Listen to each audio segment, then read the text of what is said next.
Hi hello guys, welcome back to just. நம்ம just mid மிஷனில் சக்ஸஸ்ஃபுல்லாக மோல் கான்செப்ட் பார்த்து முடிச்சிட்டோம். அதோட session PDF and question solving அதெல்லாம் டெலகிராமில் அப்லோட் பண்ணிக்கிட்டேன், செக் பண்ணிக்கோங்க. ஸோ நம்ம சக்ஸஸ்ஃபுல்லாக அந்த சாப்டர் முடிச்சிட்டோம். நீங்கள் அதுக்கு நோட்ஸ் எடுத்து வச்சுருக்கீங்களான்னு சொல்லி என்ஷூர் பண்ணிக்கோங்க மறக்காமல், ஏன்னா அதான் ரொம்ப முக்கியம் கடைசி மினிட் ரிவிஷனுக்கு. ஸோ இப்போ நம்ம வந்து அந்த இது முடிச்சிட்டோம். இப்போ அடுத்த சாப்டர் வந்து என்சிஆர்டியில் வந்து கிளாஸ் 11th போர்ஷனில் அட்டாமிக் ஸ்ட்ரக்சர் இருக்குது. இது வந்து ஒரு இன்ஆர்கானிக் கெமிஸ்ட்ரிக்கு ஒரு ஃபண்டமெண்டல் மாதிரி. இது இதுலேருந்து மோஸ்ட் ப்ராபப்ளி நம்ம ஒரு 2 to 3 கொஸ்டின்ஸ் எக்ஸ்பெக்ட் பண்ணலாம்.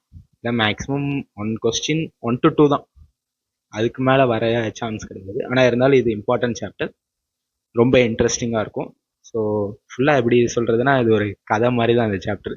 அவர் இதை கண்டுபிடிச்சாரு, அது அவர் சொன்னதில் இது தப்பு இருந்துச்சு, அதை கரெக்ட் பண்ண இன்னொரு சயின்டிஸ்ட் வந்தார், அவர் சொன்னதில் அவர் கரெக்ட் பண்ண இன்னொருத்தர் இருந்தார், இப்படியே தான் போகும்.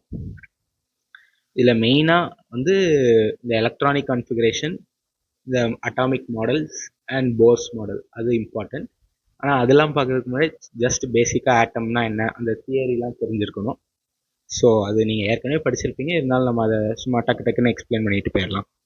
ஸோ ஃபஸ்ட்டு நம்ம பார்க்க போகிற டாபிக் வந்து brief introduction of atom. Okay, நான் ஏன் இங்கே எழுதிட்டேன்னா வந்து நம்ம வந்து இது வந்து சும்மா தியரினால உங்களுக்கு ஒவ்வொன்றா எழுதுனா டைம் வேஸ்ட் ஆகும்னு சொல்லி தான் நான் ஃபஸ்ட்டே எழுதிட்டேன். ஸோ வந்து first brief introduction of atom. ஆட்டம்னா என்ன? Atom are the fundamental building blocks of matter. Okay, அதாவது என்ன சொல்ல வராங்கன்னா, ஒரு மேட்டர்னா என்ன? Anything which occupy space and volume is called matter. இது வந்து நம்ம சின்ன வயசுலேருந்தே படிச்சுட்டு வர ஒரு டெஃபினேஷன். ஓகே, இப்போ நம்ம வந்து ஒரு ஹியூமன் ஸ்கின் வந்து எக்ஸாம்பிளுக்கு எடுத்துப்போம். இப்போ நீங்கள் ஹியூமன் ஸ்கின் மேலே உள்ள லேயர் கட் பண்ணுறீங்க, அதுக்கப்புறம் எபிடர்மிஸ், அதான் அவுட்டர் மோஸ்ட் லேயர், அதை கட் பண்ணுறீங்க.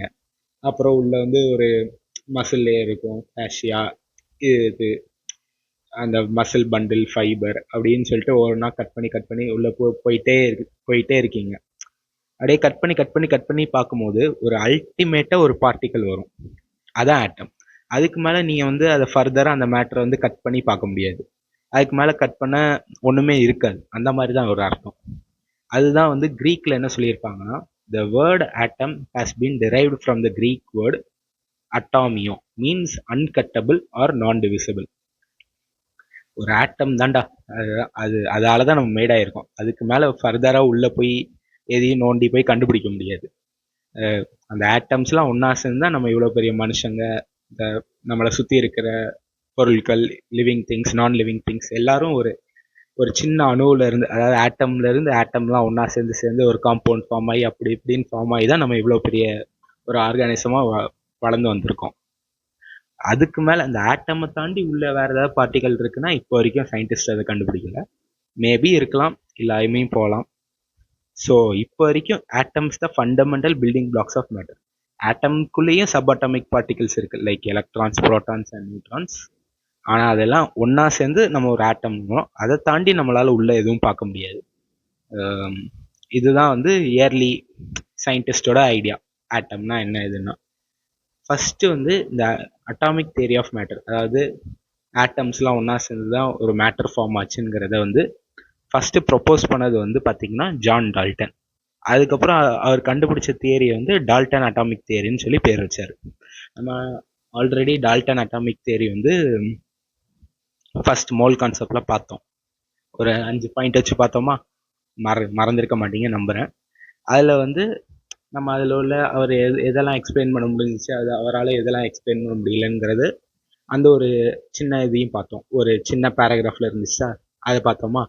அதில் என்ன இருந்துச்சு, he could explain all laws of chemical combination except law of gaseous வால்யூம்னு இருந்துச்சு. ஆனால் வந்து இந்த அட்டாமிக் ஸ்ட்ரக்சரில் இன்னொரு பாயிண்ட் கொடுத்துருப்பாங்க, அவரால் லா ஆஃப் கேஷியஸ் வால்யூமும் எக்ஸ்பிளைன் பண்ண முடியல, எலக்ட்ரிஃபிகேஷன் இதையும் எக்ஸ்பிளைன் பண்ண முடியலன்னு சொல்லிட்டு என்சிஆர் அட்டாமிக் ஸ்ட்ரக்சரில் கொடுத்துருப்பாங்க. ஆனால் மோல் கான்செப்டில் வந்து இந்த எலக்ட்ரிஃபிகேஷன் கொடுத்துருக்க மாட்டாங்க. ஸோ இங்கே எலக்ட்ரிஃபிகேஷனுங்கிறது வந்து ஒரு நியூ பாயிண்ட் மாதிரி. இது வந்து அட்டாமிக் ஸ்ட்ரக்சரில் தான் கொடுத்துருக்காங்க. லா ஆஃப் கேஷியஸ் வால்யூம் அதில் பார்த்தோம். ஸோ வந்து டால்டன் அட்டாமிக் தியரி வந்து எல்லா லாஸ் ஆஃப் கெமிக்கல் காம்பினேஷனை எக்ஸ்பிளைன் பண்ண முடிஞ்சிச்சு. பட் அதால் என்ன எக்ஸ்பிளைன் பண்ண முடியலனாட்டி law of gaseous volume and electrification. இது 2 டாப்பிக்கையும் எக்ஸ்பிளைன் பண்ண முடியல. ஓகே ப்ரோ, எலக்ட்ரிஃபிகேஷன்னா என்னன்னு கேட்டிங்கன்னா, ஒரு ஒரு உதாரணத்துக்கு சொல்ல போனால், இது ஒரு கிளாஸ் ராடுன்னு வச்சுக்கோங்களேன். கிளாஸ் ராடு ஒரு இது வந்து ஒரு சில்க் கிளாத்து. சும்மா எப்படி மென்ஷன் பண்ணிக்கிறேன். இது வந்து ஒரு silk cloth.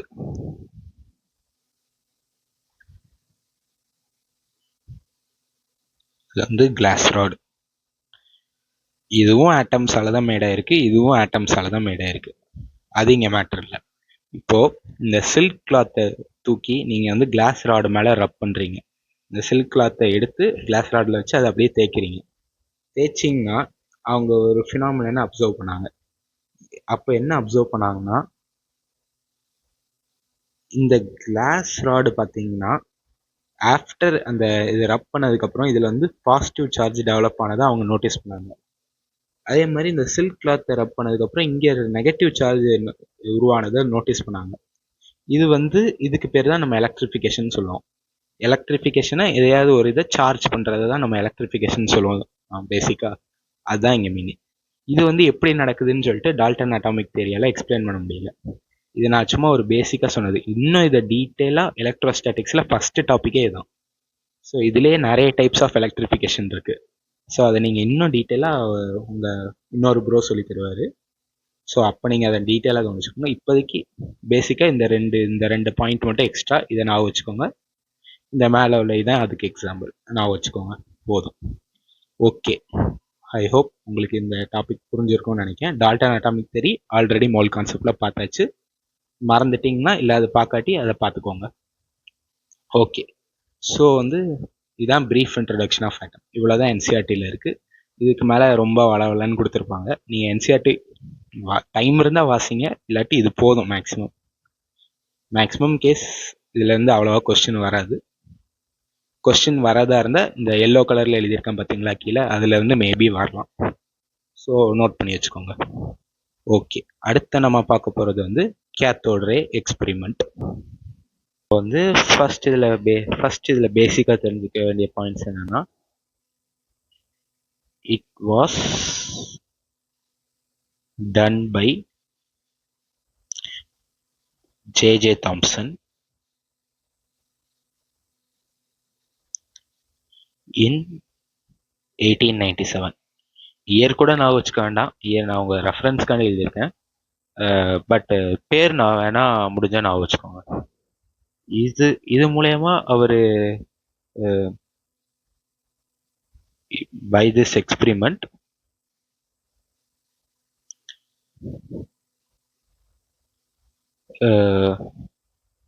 he discovered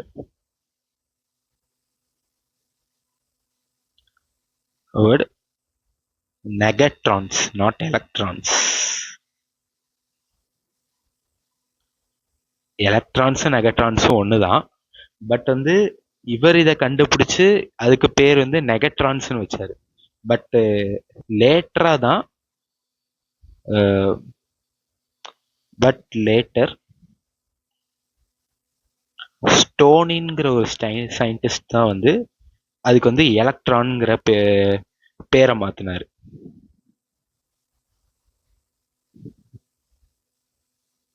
Change the name into electrons.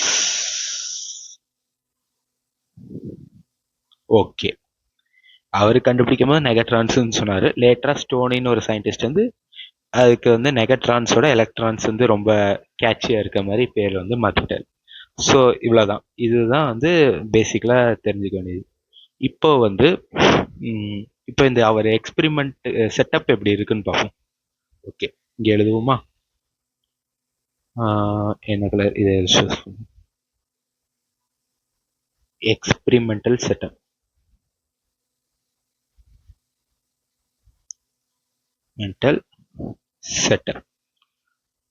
இது ஒரு டயக்ராம் வந்து என்சிஆர்டியில் கொடுத்துருக்காங்க. நான் அது என் ஸ்டைலில் கொஞ்சம் வரைஞ்சிக்கிறேன். ஸோ உங்களுக்கு நல்லா பெட்டராக அண்டர்ஸ்டாண்ட் ஆகும். ஓகே, ஃபர்ஸ்ட் வந்து அவங்க ஒரு ஒரு டியூப் எடுத்துக்கிறாங்க, ஒரு கிளாஸ் டியூப் மாதிரி.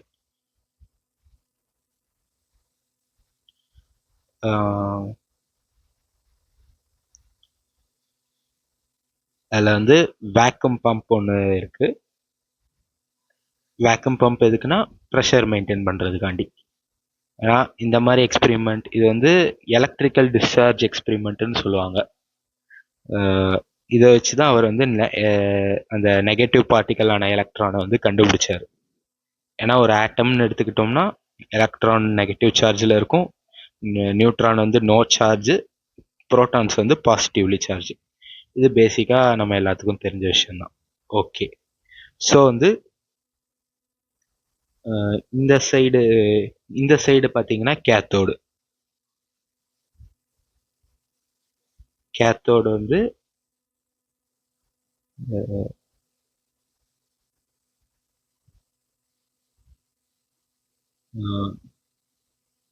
இந்த சைடு வந்து ஆனோடு.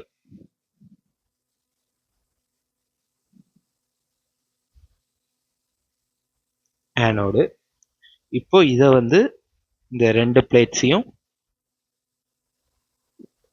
ஒழுங்கா இல்லையே. ஓகே,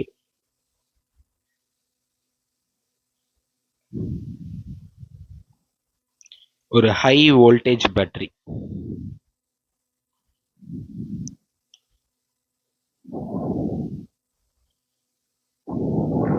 டிராயிங் கொஞ்சம் ஓரளவுக்கு மோசமாக தான் இருக்கு, ஒத்துக்கிறேன். கொஞ்சம் அட்ஜஸ்ட் பண்ணிக்கோங்க.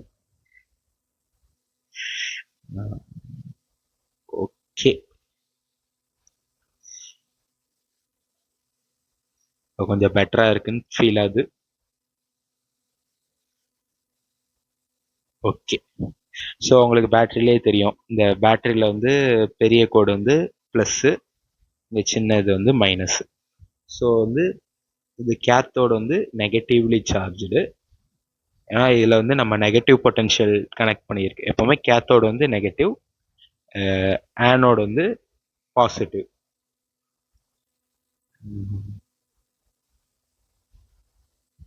இது வந்து பொட்டன்ஷியல் பேட்டரி. இது வந்து வெரி ஹை வோல்டேஜ் பேட்டரி.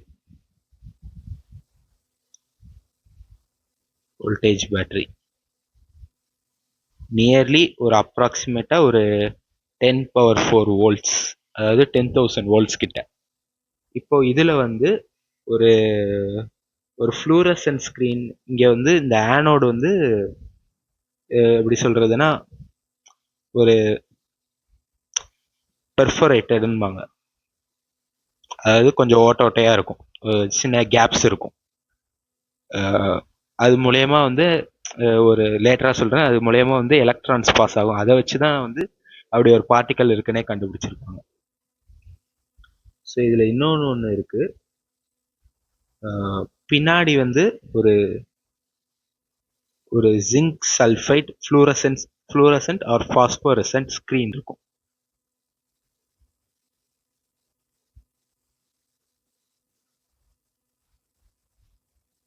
அதாவது ஃப்ளூரசன்ட் ஆர் பாஸ்போரசன்ட், இது நம்ம வந்து இந்த டெலிவிஷன் இதுலலாம் நம்ம யூஸ் பண்ணுவோம்ல, இதுல வந்து ஏதாவது ஒரு சார்ஜ் உள்ள இல்லை ஏதாவது ஒரு பார்ட்டிக்கல் வந்து பட்டுச்சுன்னா வந்து க்ளோ ஆகும். அதுக்காண்டி தான் இந்த ஃப்ளோரசன்ட் யூஸ் பண்ணுவாங்க. ஏன்னா வந்து இந்த எலக்ட்ரான் புரோட்டான்லாம் இது வந்து கண்ணுக்கு தெரியாது, இன்விசிபிளா இருக்கும், ரொம்ப மைனூட் பார்ட்டிகல்ஸ் இருக்கும், நம்ம கண்ணுக்கு அவ்வளோ ஈஸியாக விசிபிள் ஆகாது. ஸோ அதனால தான் நம்ம இங்கே ஃப்ளோரசன்ட் ஸ்க்ரீன் யூஸ் பண்ணுறோம். அது வந்து zinc sulphide used as a fluorescent, இல்லாட்டி இந்த ஃப்ளூரசன்ட்டுக்கு இன்னொரு பேர் என்ன சொல்லுவாங்கன்னா பாஸ்போரெசன்ட். ரெண்டு பேரும் ஒன்று தான். ஓகே, பாஸ்போரசன்ட்னா என்ன, சும்மா அந்த ஃப்ளாஷ், அதாவது மினுமினுக்கிற மாதிரி, அந்த மாதிரி சொல்ல வராங்க. இது வந்து நம்ம ஆல்ரெடி பார்த்துட்டோம். இது வந்து வேக்யூம் பம்ப், சாரி. எதுக்குன்னா ப்ரெஷர் மெயின்டைன் பண்ணுறதுக்கு. ஏன் ப்ரெஷர் மெயின்டைன் பண்ணணும்னா, இப்போ நம்ம வந்து இங்கே இந்த எக்ஸ்பெரிமெண்டல் செட்டப்பில் என்ன பண்ண போகிறோம்னா, உள்ளே வந்து H2 கேஸ் வந்து பாஸ் பண்ண போகிறோம். இங்கே எழுதிக்கிறேனே, H2 கேஸை வந்து உள்ளே போட போகிறோம். நான் சும்மா இந்த கேஸை வந்து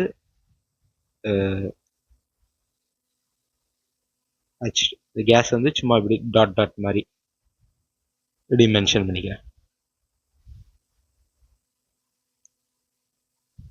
ஓகே, H2 கேஸை வந்து உள்ளே போட்டாச்சு. இந்த H2 கேஸோட ப்ரெஷர் வந்து எப்படி இருக்குன்னா, it is at very low pressure. அப்பதான் வந்து எலக்ட்ரிக்கல் டிஸ்சார்ஜ் நடக்கும். எலக்ட்ரிக்கல் டிஸ்சார்ஜ்னா சும்மா சார்ஜ் டிரான்ஸ்ஃபர் மாதிரி.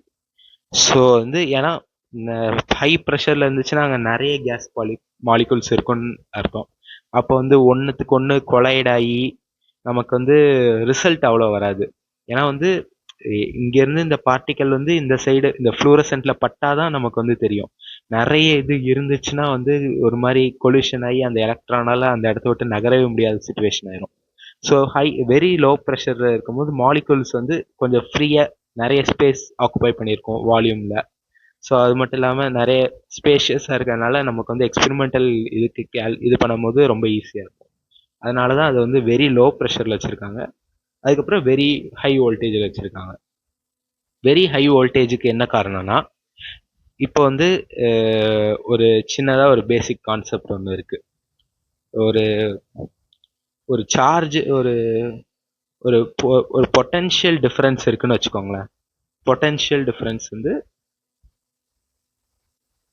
இங்கே வந்து ஒரு ஒரு 2 பிளேட் இருக்கு. இந்த 2 பிளேட்ல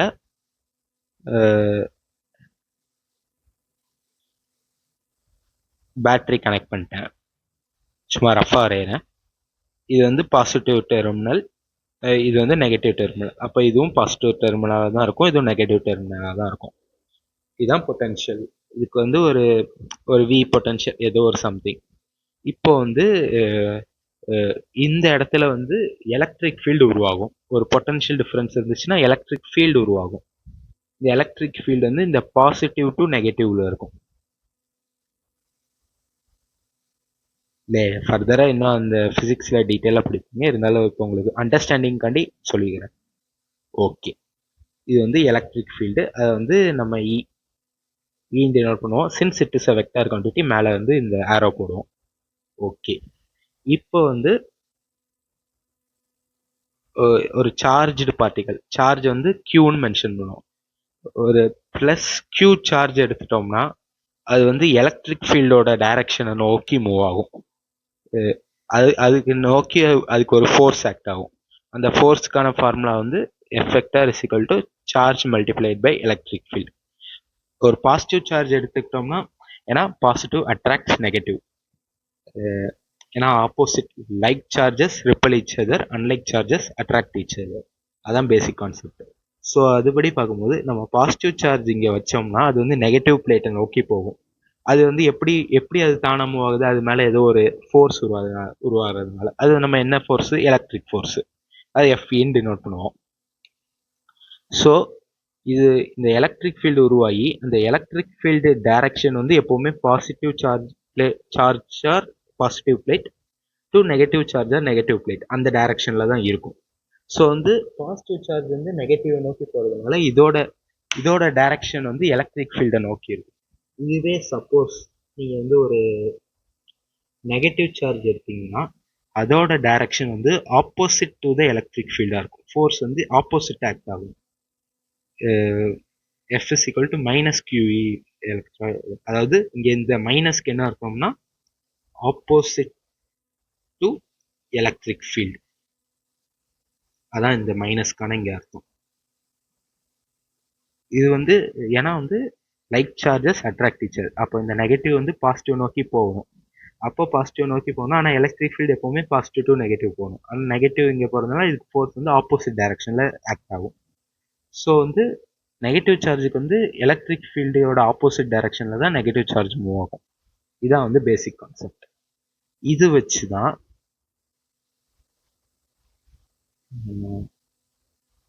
இதை எரேஸ் பண்ணிக்கிட்டேன். ஸோ இப்போ நம்ம இந்த வந்து H2 கேஸ் எடுத்துக்கிட்டோம். இப்போ ஹைட்ரஜன் கேஸ் அதுவும் ஒரு ஆட்டம் தான். ஆட்டம்ல என்ன இருக்கும்? எலக்ட்ரான்ஸ் இருக்கும், புரோட்டான்ஸ் இருக்கும். ஸோ இப்போ நம்ம சும்மா ரெப்ரசன்ட் பண்ணோம்னா இது ஒரு ஹைட்ரோஜன் வச்சுக்கோங்களேன். இது ஹைட்ரோஜன் ஆட்டம்ல இங்க வந்து ஒரே ஒரு புரோட்டான் மட்டும் தான் இருக்கும். இதை சுத்தி உள்ள ஆர்பிட்ல ஒரு எலக்ட்ரான் இருக்கும். இதான் வந்து ஹைட்ரஜன் ஆட்டம்.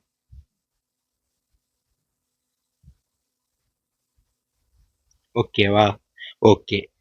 இதே மாதிரி H2னா இது கூட இன்னொரு ஒரு 2 இது ஒண்ணா சேர்ந்துருக்கும். அது கெமிக்கல் பாண்டிங்ல எப்படின்னு பிடிக்கும். ஸோ வந்து இப்படிதான் பேசிக்கா இருக்கும். ஸோ இப்போ எலக்ட்ரிக் ஃபீல்ட் இங்கே நம்ம பொட்டன்ஷியல் டிஃபரன்ஸை அப்ளை பண்ணுறதுனால இங்கே கேத்தோடில் நெகட்டிவ் சார்ஜ்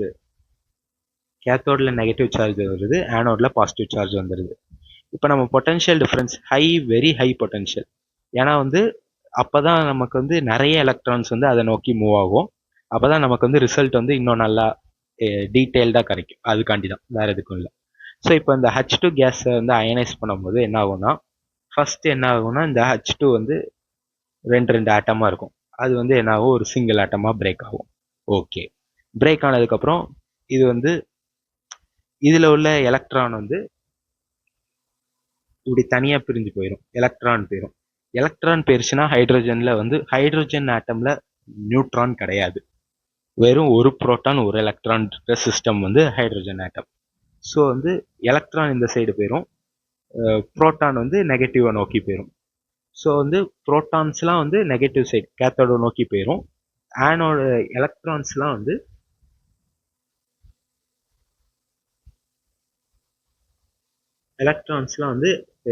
ஆனோட நோக்கி போயிடும். புரோட்டான்ஸ்லாம் வந்து கேத்தோட நோக்கி போயிடும். ஓகேவா? ஓகே, இதான் வந்து நம்ம இந்த பொட்டன்ஷியல் டிஃபரன்ஸ் அப்ளை பண்ணும்போது இதான் நடக்குது. ஸோ இப்போ வந்து இவங்களுக்கு வந்து ஆல்ரெடி தெரியும், ஒரு நெகட்டிவ் சார்ஜ்னு ஒன்று இருந்துச்சுன்னா அது பாசிட்டிவ் நோக்கி போகும். அது முன்னாடியே அவங்க தெரிஞ்சதுனால தான் இந்த ஆனோடு கிட்ட வந்து இந்த ஜிங்க் சல்ஃபேட் ஸ்க்ரீனில் வந்து வச்சாங்க. இது வந்து பெர்ஃபரேட்டட் ஆனதுனால அங்கே சின்ன சின்ன ஸ்மால் கேப்ஸ் இருக்கும், அது வழியாக எலக்ட்ரானால பூந்து போக முடியும். ஸோ அது பூந்து போய் அந்த ஜிங்க் சல்ஃபேட் ஸ்க்ரீனில் வந்து இந்த ஜிங்க் சல்ஃபேட் ஸ்க்ரீனில் வந்து ஹிட் ஆகும். ஹிட் ஆகும்போது இங்கே ஒரு நல்ல ஒரு க்ளோ கிடைக்கும். அந்த க்ளோ கிடைச்சோடனே வந்து அவங்க வந்து கண்டுபிடிச்சிட்டாங்க, ஓகேப்பா ஒரு ஆட்டம்ல வந்து எலக்ட்ரான் இருக்கு அப்படின்னு சொல்லி, அதுக்கு வந்து நெகட்டிவ் சார்ஜ்னு சொல்லி அப்படி ஒரு விஷயம் இருக்குங்கிறத இந்த எக்ஸ்பெரிமெண்ட் மூலயமா அவர் சொல்ல வர்றாரு. இதுதான். ஸோ இதுதான் வந்து எக்ஸ்பெரிமெண்டல் செட்டப். உங்களுக்கு புரிஞ்சிருக்கும்னு நினைக்கிறேன். இந்த எக்ஸ்பெரிமெண்டல் செட்டப்பே நான் வந்து ஒரு டெஃபினிஷன் மாதிரி எழுதிடுறேன். ஸோ வந்து உங்களுக்கு வந்து இன்னும் எம்சிக்யூஸ் எதாவது கேட்டால் யூஸ்ஃபுல்லாக இருக்கும். ஓகே, சும்மா டெஃபினேஷன் மாதிரி மட்டும் எழுதிடுறேன். when the battery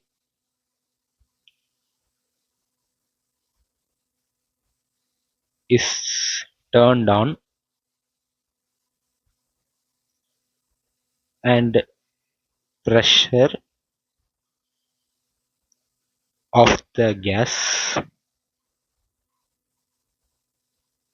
present inside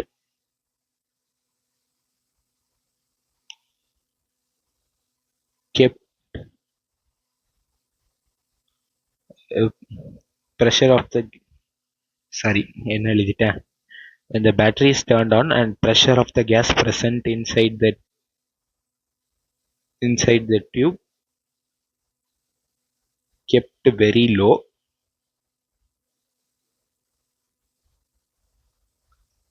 some observations are made by Thomson.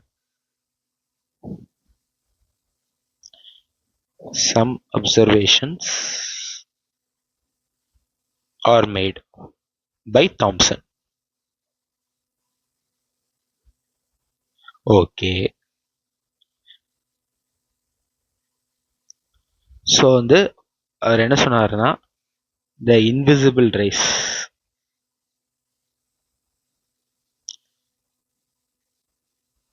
which seems to be, ஏன்னா வந்து அந்த எலக்ட்ரிக்கல் டிஸ்சார்ஜ்ங்கிறது ஆனோட நோக்கி வருதா, அது வந்து எப்படி தெரியுதுன்னா அந்த கேத்தோடுல இருந்து உள்ள எல்லாமே சேர்ந்து ஆனோட நோக்கி எல்லாம் வர மாதிரி இருக்கு. அதான் which seems to be coming from கேத்தோடுன்னு சொல்லியிருப்பார். which seems to be coming from cathode. They are called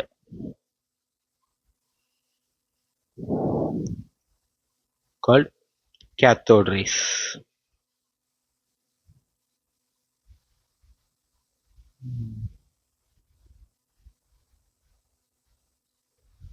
Cathode rays. இதுதான் வந்து அவர் சும்மா இந்த எக்ஸ்பெரிமெண்டல் செட்டப்போட டெஃபினேஷன். இந்த எக்ஸ்பெரிமெண்டல் செட்டப்பை பொறுத்த வரைக்கும் நீங்கள் மெயினாக நான் வச்சுக்க வேண்டியது எதை ஃப்ளோரசென்ட்டாக யூஸ் பண்ணாருன்னா ஜிங்க் சல்ஃபேட். பேட்டரி வந்து வெரி ஹை பேட்டரி வோல்டேஜ் உள்ள பேட்டரி, அந்த உள்ள கேஸோட ப்ரெஷர் வந்து வெரி லோவாக இருந்துச்சு. இதுதான் நீங்கள் வந்து மெயினாக இம்பார்ட்டண்ட்டாக நான் வச்சுக்க வேண்டிய பாயிண்ட்ஸ். ஓகே, அது என்ன நான் வேணால் இங்கே வந்து ஹைலைட் வேணால் பண்ண முடியுதான்னு பார்க்குறேன்.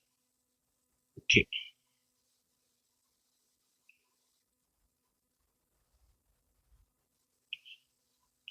ஹைலைட் ஒர்க் ஆக மாட்டேங்கி, இருந்தாலும் நான் வச்சுக்கோங்க. Very high voltage battery, very low pressure, இது ரெண்டு தான் நீங்கள் மெயினாக நான் வச்சுக்க வேண்டிய பாயிண்ட் இந்த எக்ஸ்பெரிமெண்ட்டை பொறுத்த வரைக்கும்.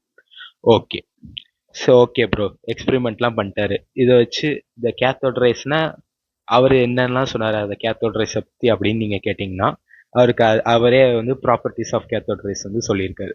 So properties of cathode rays பார்த்துருவோமா? Okay, properties of cathode rays. அதாவது கேத்தோட் ரே பற்றி கொஞ்சம் டீட்டெயிலாக சொல்கிற மாதிரி அப்படின்னு வச்சுக்கோங்களேன். ஓகே, வேற கலரில் எழுதுவோமா? இதில் எழுதும். First, cathode rays travel in a straight line in the absence of external electric field or magnetic field. Okay, இது வந்து எல்லாமே என்சிஆர்டியில் கொடுத்துருக்கக்கூடிய பாயிண்ட்ஸ், அதுதான் எழுதுறேன். கொஞ்சம் நான் வச்சுக்க ட்ரை பண்ணுங்க. மேபி எம்சிக்யூலஸ் வந்து இது இந்த ப்ராப்பர்ட்டிஸ்லாம் இருக்கு. இது வந்து இதில் எந்த ப்ராப்பர்ட்டி வந்து கேத்தோட் ரேக்கு கிடையாதுன்னு கேட்கலாம் சம்டைம்ஸ். ஸோ அதனால நான் வச்சுக்கிறது better. Cathode race travel in a straight line in the absence of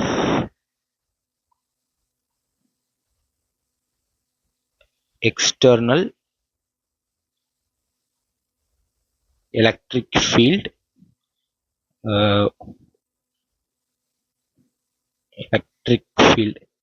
electric ஃபீல்டுக்கு எப்போவுமே நான் இ வெக்டார்னு டெனோட் பண்ணுவோம். ஸோ அதே எழுதி பழகிருச்சு. External electric field or magnetic field. இனிமேலே நான் வந்து பி வெக்டார் இ வெக்டார்னே எழுதுறேன், ஏன்னா கொஞ்சம் டைம் சேவ் பண்ணுறதுக்காண்டி. அது இது என்ன சொல்ல வராங்கன்னா, சப்போஸ் இந்த இடத்துல வந்து இப்படிலாம் எலக்ட்ரான்ஸ் வந்து கேத்தோட்லேருந்து ஆனோட நோக்கி போகுது, இந்த ப்ரோட்டான்ஸ்லாம் வந்து இந்த ஆனோட்லேருந்து இந்த சைடு ஃபுல்லாக கேத்தோட நோக்கி போகுது. ஓகே ப்ரோ, இப்போ சப்போஸ் இந்த இடத்துல நம்ம வந்து இன்னொரு பேட்டரி கனெக்ட் பண்ணுறோம்னு வச்சுக்கோமே. இங்கே ஒரு பேட்டரி, இங்கே ஒரு 2 பிளேட் கனெக்ட் பண்ணிட்டு அது வந்து ஒரு பெரிய பேட்டரியோட, இதுக்கு வந்து இதோட ஹை வோல்டேஜ், இது பாசிட்டிவ் இது நெகட்டிவ், அப்போ இதுவும் ஒரு பாசிட்டிவாக இருக்கும், இதுவும் நெகட்டிவாக தான் இருக்கும். இதுக்கு வந்து ஒரு 10⁵ வோல்ட்ஸ்ன்னு வச்சுப்போமே. அப்போ இங்கிட்ட இப்படி போயிட்டு இருக்கிற எலக்ட்ரான் வந்து என்ன பண்ணுவோம்னா, இதோட இங்க உள்ள பாசிட்டிவ் சார்ஜோட இங்கோட பாசிட்டிவ் சார்ஜ் அதிகமா இருக்கு. அப்போ எந்த இடத்துல பாசிட்டிவ் சார்ஜ், எந்த இடத்துல அந்த பாசிட்டிவ் குவான்டிட்டி அதிகமா இருக்கோ அதை நோக்கி எலக்ட்ரான் போகும். ஸோ வந்து எலக்ட்ரான்ஸ்லாம் அப்படியே மேல் நோக்கி போயிடும்.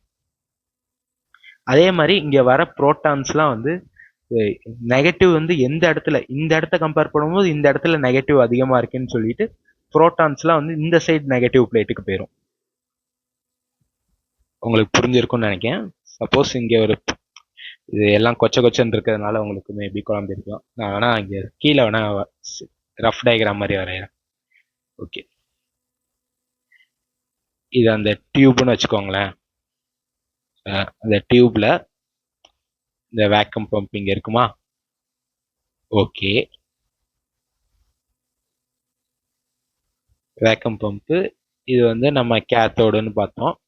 கேத்தோடு நெகட்டிவ் சார்ஜ், ஆனோடு வந்து பாசிட்டிவ் சார்ஜ்னு பார்த்தோம். இது வந்து நம்ம ஒரு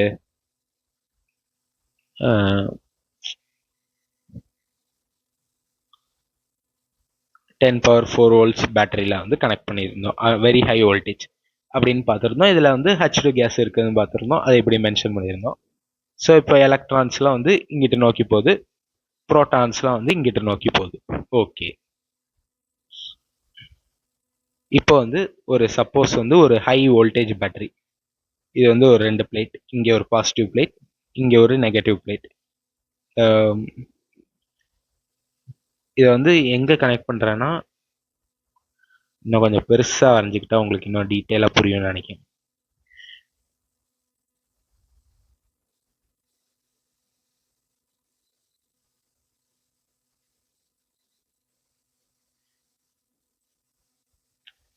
ஃபுல்லாக வரையில, நீங்கள் கொஞ்சம் அட்ஜஸ்ட் பண்ணிக்கோங்க. இது பாசிட்டிவ்னு பார்த்தோம், இது நெகட்டிவ்னு பார்த்தோம். இது வந்து இங்கே வந்து ஒரு பேட்ரி, இதுக்கு வந்து ஒரு 10⁴ volts. சப்போஸ் இங்கே வந்து அவங்க எக்ஸ்பெரிமெண்டல் செட்டப்பில் வந்து இங்கே வந்து இன்னொரு ஒரு பேட்டரி கனெக்ட் பண்ணுறாங்கன்னு வச்சுக்கோமே. இங்கே வந்து ஒரு நெகட்டிவ் சார்ஜ், நெகட்டிவ் பிளேட்டு, இங்கே வந்து ஒரு பாசிட்டிவ் பிளேட்டு இப்படி கனெக்ட் பண்ணுறாங்கன்னு வச்சுக்கோமே. இது வந்து ஒரு பேட்டரி,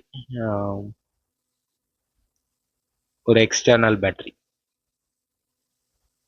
ஓகே, இப்படி கனெக்ட் பண்ணுறாங்க. இதுக்கு வந்து ஒரு 10⁵ volts. அப்போ இதை கம்பேர் பண்ணும்போது இந்த 2 பிளேட்ஸை கம்பேர் பண்ணும்போது இந்த 2 பிளேட்ஸுக்கு வந்து வோல்டேஜ் வந்து அதிகம். ஸோ அதனால இந்த எலக்ட்ரான்ஸ்லாம் இப்படி போயிட்டு இருந்தது எப்படி போகும்னா, இப்படி ஸ்ட்ரைட்டாக போகும், இப்படி டிவியேட் ஆகி இந்த பாசிட்டிவ் நோக்கி போயிடும். அதே மாதிரி இந்த ப்ரோட்டான்ஸ்லாம் வந்து இப்படி போயிட்டு இருந்தது, இங்கே high voltage, high negative charge இருக்கிறதுனால அப்படியே டிவியேட் ஆகி இப்படி வாக்கில் போயிடும். அதுதான் வந்து சொல்ல வர்றாரு. ஒரு எந்த ஒரு டிஸ்டர்பன்ஸும் இல்லாமல் நாங்கள் செட்டப் பண்ணபடியே இருந்துச்சுன்னா அப்படியே ஸ்ட்ரைட் லைனில் ட்ராவல் ஆகுது, எந்த ஒரு டிஃப்ளெக்ஷன்ஸும் இல்லை. ஒருவேளை சப்போஸ் நாங்கள் எக்ஸ்டர்னலாக வேறு ஏதாவது இங்கே சைடு வச்சு அது வந்து டிஃப்ளெக்ஷன் காமிக்குது. அதுதான் அவர் வந்து சொல்ல வர்றாரு ஃபர்ஸ்ட் பாயிண்ட்ல. ஓகே, உங்களுக்கு புரிஞ்சிருக்கும் நம்புறேன்.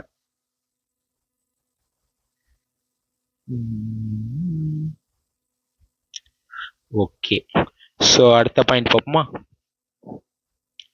ஃபர்ஸ்ட் பாயிண்ட் உங்களுக்கு புரிஞ்சிருக்கும்னு நினைக்கிறேன். அதுக்கு அடுத்து செகண்ட் பாயிண்ட் பார்ப்போம். செகண்ட் பாயிண்ட் என்ன சொல்ல வர்றாருன்னா, cathode rays are made up of cathode ரேஸ்னா ஒன்றும் இல்லை, இந்த பீம் ஆஃப் எலக்ட்ரான்ஸ். ஒரு எலக்ட்ரான்லாம் கொத்து அப்படியே ஒரு நேராக அப்படியே போனால் ஒரு அப்படியே ஒரு வேவ் ட்ராவல் ஆகிற மாதிரி இருக்கும். ஏன்னா வந்து எலக்ட்ரானுக்கு வந்து வேவ் நேச்சர் இருக்குன்னு சொல்லிட்டு நம்ம அடுத்த டி ப்ராக்லி ஹைபாத்தசிஸ் லாஸ்ட்டாக வரும், அப்போ படிப்போம். அது வந்து அப்படியே ஒரு வேவ் நேச்சரில் ட்ராவல் ஆகும்.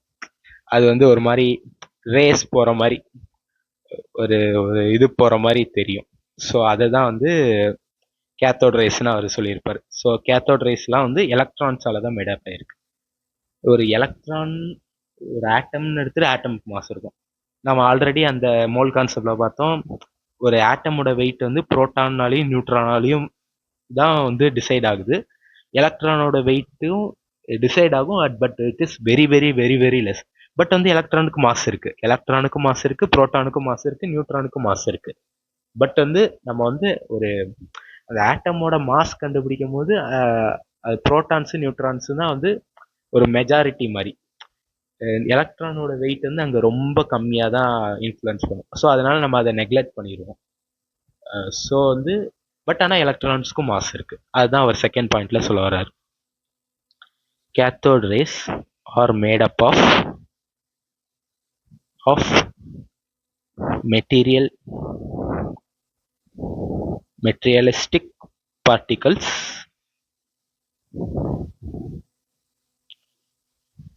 ஏன்னா வந்து அவர் அப்போ கேத்தோட் ரேன்னு சொல்லும் போது அவரால் ஃபார் ஷூரா அது எலக்ட்ரான் தான் அப்படின்னு சொல்ல முடியாது. அந்த அப்போ அவர் இருந்த டைத்துல எலக்ட்ரானே கண்டுபிடிக்கல. ஸோ வந்து அது உள்ளுக்குள்ள இருக்க எலக்ட்ரானா இருக்கான்னு அவருக்கே ஒரு ஐடியாவே இருக்காது. ஸோ வந்து அவரே அது வந்து ஒரு பார்ட்டிக்கல் மேபி இருக்கலாம் அப்படின்னு வந்து அவரே அஸ்யூம் பண்ணி சொல்றாரு. Okay. Materialistic particles which has some mass. Okay. இது வந்து அவருக்கு இதுக்கு வந்து மாஸ் எப்படி இருக்குன்னு கண்டுபிடிச்சிருப்பாருன்னா, இந்த இதே எக்ஸ்பெரிமெண்டல் டியூப்ல ஒரு ஒரு இந்த காத்தாடின்பாங்களே, எனக்கு சரியா வரைய தெரியல. இந்த இந்த விண்டு மில்லுன்னு சொல்லுவாங்கல்ல, அந்த மாதிரி ஒரு செட்டப், ஒரு சின்னதா ஒரு பேப்பர் வச்சு பண்ணி. ஸோ அந்த இடத்துல வந்து ஒரு எலக்ட்ரான் வந்து மோதும் போது அந்த விண்டு மில் வந்து அப்படியே சுத்துச்சு. ஒரு சின்னதா ஒரு ஒரு இது டியூப் மாதிரி இப்படி சுத்துறதுக்கு வந்து ஒரு மிஷின் மாதிரி இருக்கும்ல, அது அது பேர் இங்கிலீஷ்ல என்ன சொல்லுவாங்கன்னு எனக்கு சரியா தெரியல. அதுல வந்து எலக்ட்ரான் படும்போது அந்த சுத்துச்சு. அப்ப அது எப்படி நடக்கும், ஏதாவது ஒரு பொருள் வந்து அது மேல மோதி அதுக்கு வந்து மாஸ் இருந்தா தானே அது வந்து அப்படியே மூவ் ஆயிருக்கும். ஸோ அதை வச்சு அவர் வந்து சொல்லுவார். ஓகே, ரொம்ப டீட்டெயில் போகணும்னு அவசியம் இல்லை, சும்மா அவர் சொன்ன பாயிண்ட்டை மட்டும் நான் வச்சுக்கிட்டா போதும். ஓகே, நெக்ஸ்ட் வந்து அடுத்த பாயிண்ட்ல என்ன சொல்ல வர்றாருன்னா, these particles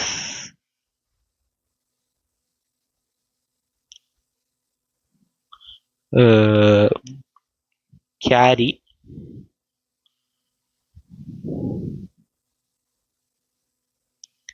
certain negative charge. Cathode ரேனா negative charge, அது வந்து நம்ம மனசுல நான் வச்சுக்கோங்க, negative charge. And he named us negatrons. Later Stoney changed to electrons. First அவர் அது வந்து பேர் வைக்கும் போது நெகட்ரான்ஸ்னு பேர் வச்சாரு. லேட்டர் ஸ்டோனிங்கிற ஒரு சயின்டிஸ்ட் தான் அதுக்கு வந்து எலக்ட்ரான்ஸ்னு பேர் வச்சாரு. ஃபர்ஸ்ட் ஆனால் அவர் கூப்பிட்டது வந்து நெகட்ரான்ஸ் தான். ஓகே, ஸோ அடுத்த பாயிண்ட் என்ன சொல்ல வர்றாருன்னா, ஃபோர்த் பாயிண்டா, when cathode rays strikes heavy metal like tungsten,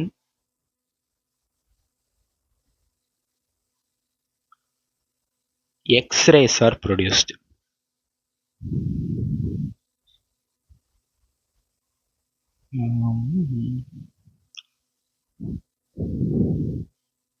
X-rays are produced. இது வந்து ஃபோர்த் பாயிண்ட். இது ஏன் எக்ஸ்ரே ப்ரொடியூஸ் ஆகுதுங்கிறது நீங்கள் வந்து ஃபிசிக்ஸில் படிப்பீங்க, அது வந்து டூயல் நேச்சரில் வரும். ஓகே, இது வந்து ஒரு மோதும் போது வந்து அதோட எனர்ஜி கன்வெர்ட் ஆகி வந்து ரேடியேஷனாக ஃபார்ம் ஆகும், அவ்வளோதான், சிம்பிள் மேட்ரு. அது வந்து ரேடியேஷனாக வந்து இது வந்து எக்ஸ்ரே டைப் ஆஃப் ரேடியேஷனில் வந்து எமிட் ஆகுது, அவ்வளோதான். இது வந்து ஃபோர்த் பாயிண்ட். இன்னொரு வந்து ஃபிஃப்த் பாயிண்ட் வந்து என்னன்னா, cathode rays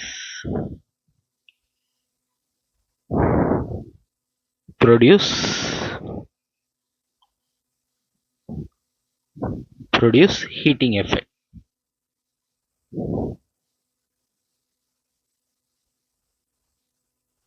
இதுல ஒரு இம்பார்ட்டண்டா நீங்க ஞாபகம் வச்சுக்க வேண்டிய வந்து நோட் என்னன்னா,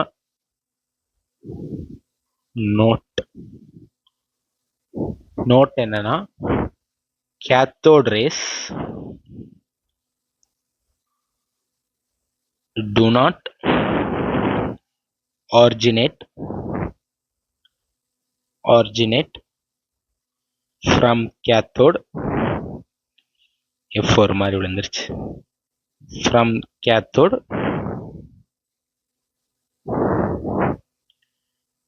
but it originates from the ionization of gas, that is H2 present in the tube.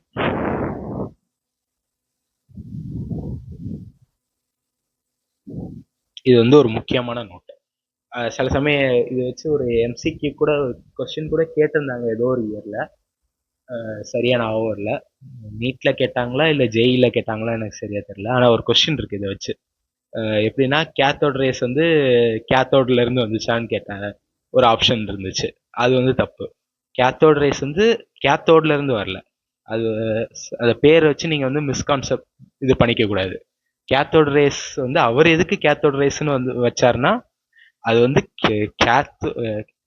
Collection of அந்த எலக்ட்ரான்ஸ்லாம் வந்து ஆனோட நோக்கி வருது. அதெல்லாம் வந்து கேத்தோட்ல இருந்து தப்பிச்சு ஒரு ஆனோட் நோக்கி வர மாதிரி தெரிஞ்சதுனால தான் அவர் வந்து கேத்தோட் ரேஸ்ன்னு வச்சாரு. பட் அதோட ஆரிஜினேட் வந்து கேத்தோடு கிடையாது. அந்த நம்ம அந்த டியூப்ல இருக்கிற very low pressure and very high வோல்டேஜில் வைக்கிறதுனால அந்த H2 கேஸ் வந்து ரெண்டா பிரிஞ்சு அதில் உள்ள எலக்ட்ரானும் புரோட்டானும், அதான் அயனைசேஷனுங்கிறது. ஒரு ஆட்டத்துல இருந்து ஒரு எலக்ட்ரானை ரிமூவ் பண்றதுக்கு பேர் தான் அயனைசேஷன். அது அந்த அயனைசேஷன், அந்த கேஸோட அயனைசேஷன் நடக்கிறதுனால தான் வந்து இந்த எலக்ட்ரான்ஸ் வந்து இங்க இருந்து கேத்தோட்ல இருந்து ஆனோட நோக்கி போகுது, புரோட்டான்ஸ்லாம் வந்து ஆனோட்ல இருந்து கேத்தோட நோக்கி போகுதுங்கிறத வந்து சொல்றாங்க. ஸோ வந்து கேத்தோட் ரேஸோட ஆரிஜின் வந்து அந்த ionisation of the gas, not because of the cathode plate. இதான் வந்து ஒரு முக்கியமான பாயிண்ட். ஓகே, ஸோ இதுல வந்து இன்னொரு ஒரு 2 டாபிக் இருக்கு. அதையும் பார்த்துட்டு அடுத்து வந்து ஆனோட் ரேஸ் பார்ப்போம். ஆனோட் ரேஸ்னா புரோட்டானுக்கு, வேற எதுவும் இல்லை. ஸோ இன்னொரு 2 பாயிண்ட் என்னன்னா, velocity of cathode rays.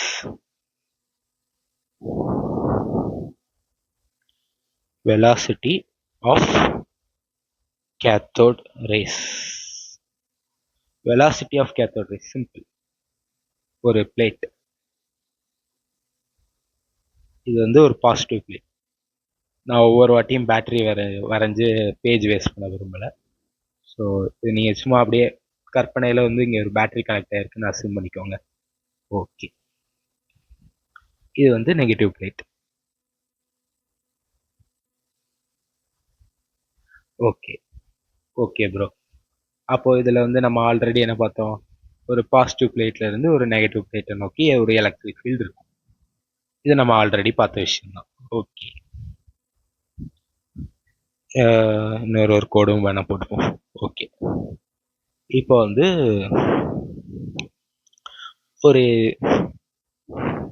ஒரு மேக்னெட் இருக்குன்னு வச்சுக்கோங்க. மேக்னெட்டுக்கு என்ன கலர் யூஸ் பண்ணலாம்? சரி, இது ஒயிட்ல எழுதும்.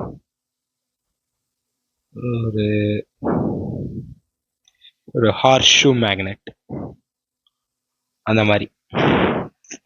ஒழுங்கா வர மாட்டேங்கி.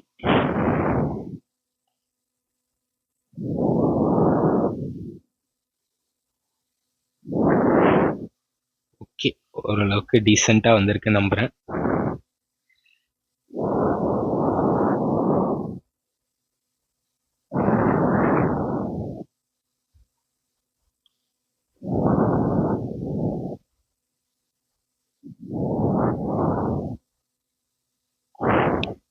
இது வந்து ஒரு மேக்னெட், சரிங்களா? வேற எதுவும் தப்பா நினைச்சிடாதீங்க. ஓகே, மேக்னெட்டுக்கு ஆல்ரெடி நமக்கு என்ன தெரியும்? மேக்னெட்னா அதுக்கு ஒரு சவுத் போலுன்னு ஒன்று இருக்கும். சாரி,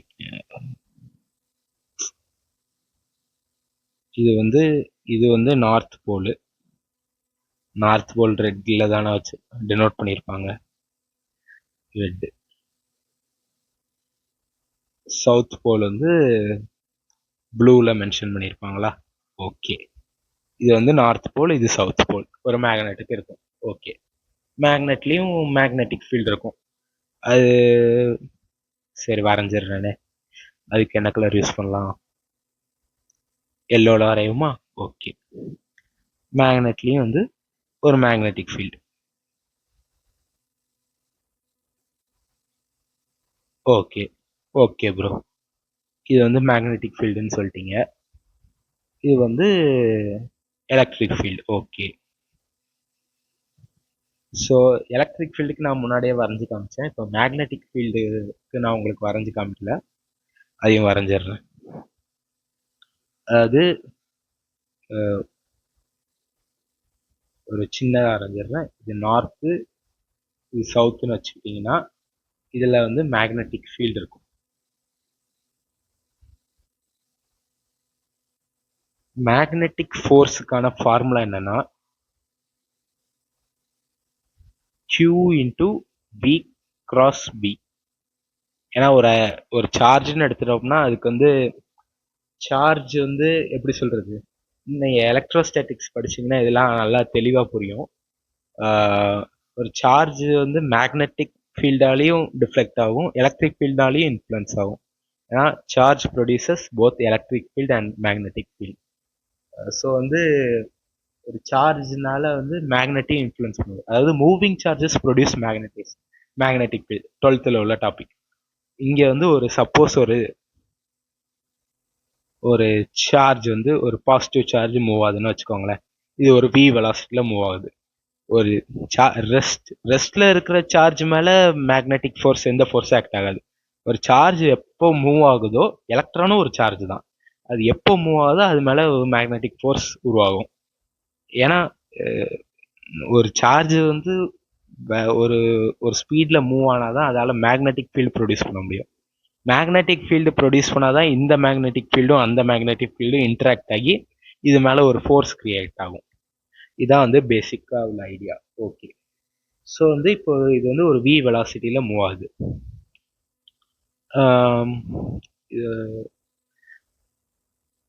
இது ஆக்சுவலி வந்து டயக்ராம் வந்து எப்படி வரும்னா, எலக்ட்ரான்ஸ் வந்து இப்படி வெளிநோக்கி ஒரு v வெலாசிட்டியில் வருதுன்னு வச்சுக்கோங்களேன். அதாவது போர்டு அதாவது இது ஒரு பிளேன்னா சப்போஸ் வந்து இப்படி ஒரு பிளேன்னா இந்த சார்ஜ் வந்து பிளஸ் கியூ வந்து இது உள்ள பூந்து இப்படி வெளியே வருது. அதுதான் நம்ம வந்து இந்த மாதிரி ஒரு டாட்ல மென்ஷன் பண்ணுவோம். ஒருவேளை இப்படி உள்ள நோக்கி போகுது, அதாவது நம்ம கண் பார்வையை விட்டு தாண்டி போகுதுன்னா அதுக்கு வந்து நம்ம இப்படி கிராஸ்ன்னு யூஸ் பண்ணுவோம். இல்லை நம்மளை நோக்கி அந்த பேஜை விட்டு அப்படியே வெளியே வருதுன்னா டாட் சிம்பிள் யூஸ் பண்ணுவோம்.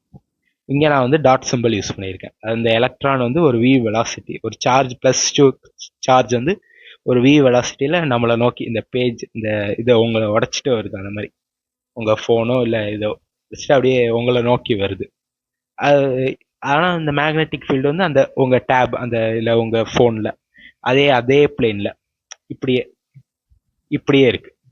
ஆனால் வந்து எலக்ட்ரான்ஸ் வந்து இப்படி வருது. அப்போ தான் ஃபோர்ஸ் ஆக்ட் ஆகும். ஏன்னா ஒரு சார்ஜ் வந்து மேக்னெட்டிக் ஃபீல்டுக்கு பேரலாக மூவ் ஆச்சுன்னா வந்து ஃபோர்ஸ் கிரியேட் ஆகுது. ஏன்னா அது வந்து இதுக்கு ரெண்டுத்துக்கும் வந்து ரிலேஷன் வந்து கிராஸ் ப்ராடக்ட். ஒரு ரெண்டு, ஏன்னா வெலாசிட்டியும் ஒரு வெக்டார் தான். ரெண்டு வெக்டார் பேரலாவோ ஆன்டி பேரலாவோ இருந்தால் அதுக்கு கிராஸ் ப்ராடக்ட் எடுத்தால் 0 தான் ஆன்சர். இப்போதான் உங்க ப்ரோ வந்து வெக்டார்ஸ் நடத்திட்டு இருக்காரு. ஸோ அவர் இன்னும் டீட்டெயிலாக சொல்லுவார். ஓகே. ஸோ வந்து இந்த மேக்னெட்டிக் ஃபீல்டுக்கு perpendicular or with some angle, but not 0 டிகிரியா இருக்கக்கூடாது. எனி ஆங்கிளாக இருக்குன்னு, ப்ரிஃபரபிளி பெர்பெண்டிகுலராக இருந்தால் ஃபோர்ஸ் வந்து நல்லா ஆக்ட் ஆகும். ஸோ வந்து இது வந்து சார்ஜ் வந்து அப்படியே வெளியே நோக்கி உங்களை நோக்கி வருது. மேக்னெட்டிக் ஃபீல்டு வந்து அதே அந்த ஃபோன் அந்த பிளேன்லேயே அப்படியே ட்ராவல் ஆகுது. ஸோ இது ரெண்டு பேரும் எக்ஸாக்டாக பெர்பெண்டிகுலரில் இருக்கு. அதாவது வெலாசிட்டி இப்படி இருக்கு, மேக்னெட்டிக் ஃபீல்டு வந்து இப்படி போகுது. இது வந்து எக்ஸாக்டா பெர்பெண்டிகுலர் 90 டிகிரிஸ். ஸோ இந்த இடத்துல ஃபோர்ஸ் வந்து மேக்சிமமா இருக்கும், பிக்யூயா இருக்கும். ஸோ இதோட ஃபோர்ஸோட டைரக்ஷன் வந்து நீங்க ரைட் ஹேண்ட் தம்ப் ரூல் அதெல்லாம் சொன்னா அவங்களுக்கு இன்னும் ரொம்ப டைம் ஆகி போர் அடிச்சிடும். ஸோ அப்படி நீங்க இது பண்ணி பார்த்தீங்க, அது நீங்க பிசிக்ஸ்ல படிப்பீங்க, அதெல்லாம் இம்பார்ட்டண்டான டாபிக்ஸ் தான். இப்போதைக்கு அதை நான் ஸ்கிப் பண்றேன். இதோட டைரக்ஷன் பார்த்தீங்கன்னா மேல் நோக்கி இருக்கும்.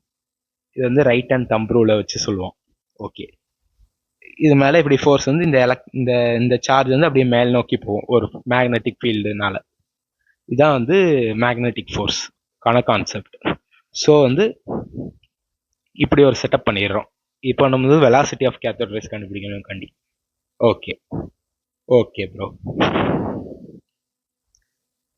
இப்போ வந்து ஒரு எலக்ட்ரான் வந்து வருது, இப்படி வருது. இங்கே ஃபர்ஸ்ட் எந்த ஒரு இன்ஃப்ளூயன்ஸ் இல்லாமல் அப்படியே ஜாலியாக இருந்துச்சு, அப்படியே இந்த இதுக்குள்ளே வந்துருச்சு. நான் தள்ளி வரைகிறேன். ஓகே, மேக்னெட்டிக் கீழே கொஞ்சம் வரையுமா?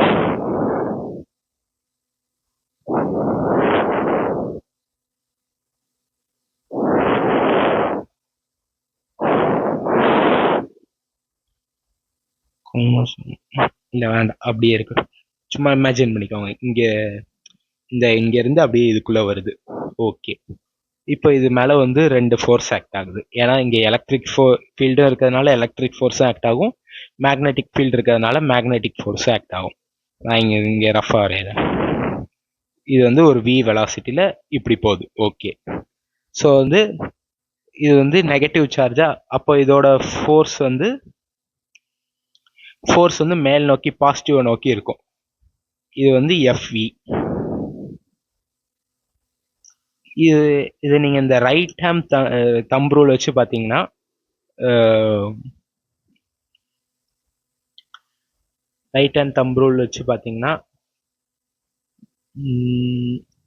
ஆக்சுவலி இந்த மேக்னெட் வந்து எப்படி இருக்குதுன்னா வந்து, இது நான் இப்போ இங்க வரைஞ்ச டயக்ராம்ல வந்து லைட்டா வந்து உங்களுக்கு பேரலா இருக்கிற மாதிரி தெரியும். பட் வந்து அவங்க ரியாலிட்டியில வச்சது வந்து நான் எப்படி வரையன்னு எனக்கு தெரியல. எப்படி சொல்றது, ஒரு கிராஸ் மாதிரி வச்சுக்கோங்களேன்.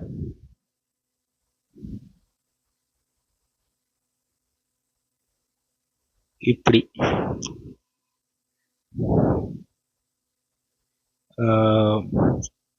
இது இந்த டயக்ராம் அப்படியே இருக்கட்டும், நான் இங்க சைட்ல வேணா வரைஞ்சு காமிக்கேன்.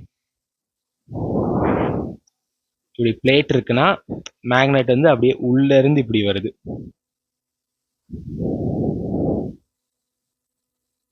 உங்களுக்கு புரியுதுன்னு நினைக்கிறேன். இப்படி நோக்கி இருக்கு. ஒரு பிளேன் ஆஃப் பேப்பர் இருக்குன்னா இந்த இடத்துல வந்து நார்த் போல் இருக்கு. இப்படி இதுக்கு பின்னாடி வந்து சவுத் போல் இருக்கு.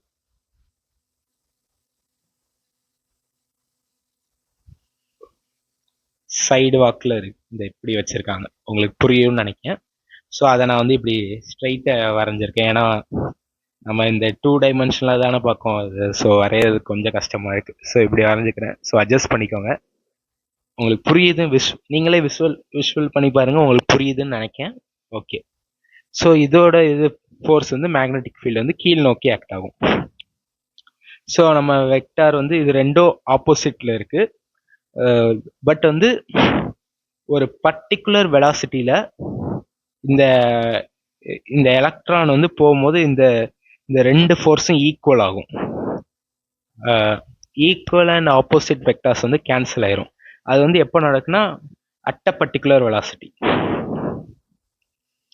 அந்த வெலாசிட்டி தான் வந்து velocity of cathode rays. Okay,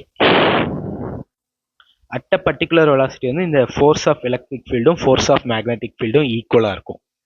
அப்போ வந்து இது ரெண்டும் கேன்சல் ஆகும்னா அது வந்து ஈக்குவலா ரெண்டோட வேல்யூ வந்து ஈக்குவலா இருக்குன்னு அர்த்தம். Equal but opposite in direction, அதான் சொல்ல வராங்க. ஸோ அப்போ equal and opposite in direction இருக்கிறதுனால அது ரெண்டும் கேன்சல் ஆயிரும். Since it is in equal in opposite, anyway ஈக்குவலா இருக்கிறதுனால நம்ம magnitude of electric field is equal to magnetic field of magnitude of electric force is equal to magnitude of magnetic force. ஓகேவா? Okay, so வந்து நம்ம electric ஃபோர்ஸோட formula என்ன பார்த்தோம்? QEன்னு பார்த்தோம். இதுக்கான ஃபார்முலா என்ன பார்த்தோம்? BQVன்னு பார்த்தோமா, இல்லை QVB? ஓகே ப்ரோ, நான் வந்து இது ரெண்டும் பெர்பெண்டிகுலர் தான் இருக்கு. நான் உங்களுக்கு அந்த டயக்ராம் 3D மாதிரி வரைஞ்சி காமிச்சேன். அது ஆல்தோ 3D மாதிரி இல்லை, இருந்தாலும் கொஞ்சம் நீங்கள் விஷுவல் பண்ணிக்கோங்க. ஸோ புரிஞ்சிருக்கும்னு நினைக்கிறேன். அது புரியாட்டி மறுபடியும் நீங்களே விஷுவல் பண்ணிக்கோங்க. மறுபடியும் கொஞ்சம் ரிவைண்ட் பண்ணி பாருங்கள், உங்களுக்கு இன்னும் புரியும். ஓகே, இது வந்து பிக்யூவி ஆர் கியூவிபி எப்படினாலும் okay.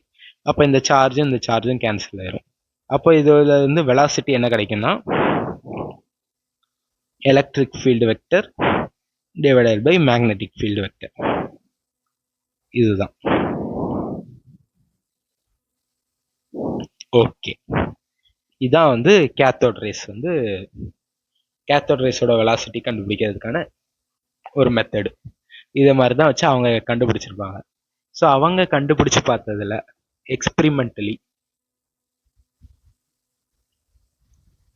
எக்ஸ்பிரிமெண்டலி it is observed that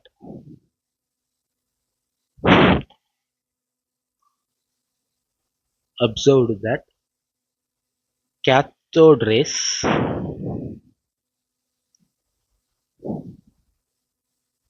move with a speed of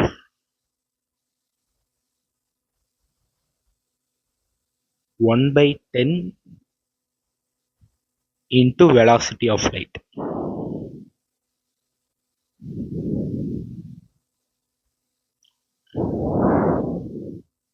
one by ten கூட வெலாசிட்டி ஆஃப் லைட்டை மல்டிப்ளை பண்ணா எலக்ட்ரான் அந்த கேத்தோட் ரேஸோட ஸ்பீட் வந்து அப்ராக்சிமேட்ல அந்த வேல்யூ இருக்குன்னு சொல்லி இந்த எக்ஸ்பெரிமெண்டலா அவங்க வச்ச செட்டப்ல electric field and magnetic field deflection வச்சு கண்டுபிடிச்சதுல இந்த ஆன்சர் வந்துச்சு. Okay, so velocity of light உங்களுக்கு ஆல்ரெடி தெரியும், சின்ன கிளாஸ்ல இருந்து படிச்சிருப்பீங்க, 3 × 10⁸. அப்போ இதுக்கு 1/10னா ஒரு அப்ராக்சிமேட்லி ஒரு 3 × 10⁷ ஸ்பீட்ல வந்து மீட்டர் பெர் செகண்டா. அந்த ஸ்பீட்ல வந்து கேத்தோட் ரேஸ் டிராவல் ஆகுதுன்னு நம்ம வந்து சொல்லிக்கலாம். ஓகே, இது வந்து எக்ஸ்பெரிமெண்ட்லி ப்ரூவ் பண்ணுது. ஸோ புரிஞ்சிருக்கும்னு நினைக்கிறேன். ஸோ வந்து ஓகே, இன்னும் ஒரே ஒரு இது இருக்கு, ஸ்பெசிபிக் சார்ஜ். ஓகே, இது வந்து நான் உங்களுக்கு வந்து தியரிட்டிக்கலாக இப்படி கண்டுபிடிச்சாங்க, ஃபார்முலா படி இந்த வெலாசிட்டி ஆஃப் லைட்டுக்கு கேத்தோட் ரேஸ்க்கு ஒரு ஃபார்முலா எழுதி கண்டுபிடிச்ச மாதிரி இதுக்கும் அதே மாதிரி தான் சொல்ல போகிறேன். பட் என்சிஆர்டியில் வந்து அந்த மாதிரி கொடுத்துருக்க மாட்டாங்க, ஒரு மாதிரி பேராகிராஃப் வைஸாக இதுன்னு கொடுத்துருப்பாங்க. அது வந்து E/m ஆஃப் கேத்தோட் ரே இது கண்டுபிடிச்சது வந்து ஜே தாம்சன் தான். அவர் தான் எக்ஸ்பெரிமெண்டல் செட்டப் பண்ணி கண்டுபிடிச்சிருப்பாரு. அங்கே வந்து என்ன கொடுத்துருப்பாங்கன்னா சும்மா இந்த மாதிரி எலக்ட்ரிக் ஃபீல்ட் அண்ட் மேக்னெட்டிக், நான் அந்த மேலே இங்கே வரைஞ்சிருக்கேன் பார்த்தீங்களா, இந்த மாதிரியே செட்டப் வரைஞ்ச மாதிரியே சொல்லி இது பண்ணி இதை வச்சு நாங்கள் வந்து எக்ஸ்பெரிமெண்டலாக கண்டுபிடிச்சோம் அப்படின்னு சொல்லி ஒரு டீட்டெயிலே இல்லாமல் சொல்லி முடிச்சிருப்பாங்க. ஸோ வந்து அதுவும் ஓகே, அது அவங்க இது என்சிஆர்டியில் வந்து எதுக்கு அதெல்லாம் சொல்லிக்கிட்டு குழப்ப வேண்டாமேன்னு சொல்லி பார்த்தாங்க. பட் நான் வந்து அது எப்படின்னு ஒரு சின்ன ஐடியா மாதிரி கண்டுபிடிச்ச மாதிரி சொல்லிடுறேன். ஸோ இதே மேக்ஸிமம் ஃபாலோ பண்ணுங்க. அதனால் அதை வந்து ரீட் பண்ண மறந்துடாதீங்க, அது லைட்டாக ரீட் பண்ணி மட்டும் நான் வச்சுக்கோங்க, என்சிஆர்டியில் இருக்கு. ஓகே, ஸோ வந்து என்ன டாபிக்னு சொன்னால் இது specific charge of electron. Okay, first specific சார்ஜ்னா என்னன்னு சொல்லுங்க ப்ரோன்னு கேட்டிங்கன்னா, specific charge of electron E/m ratio.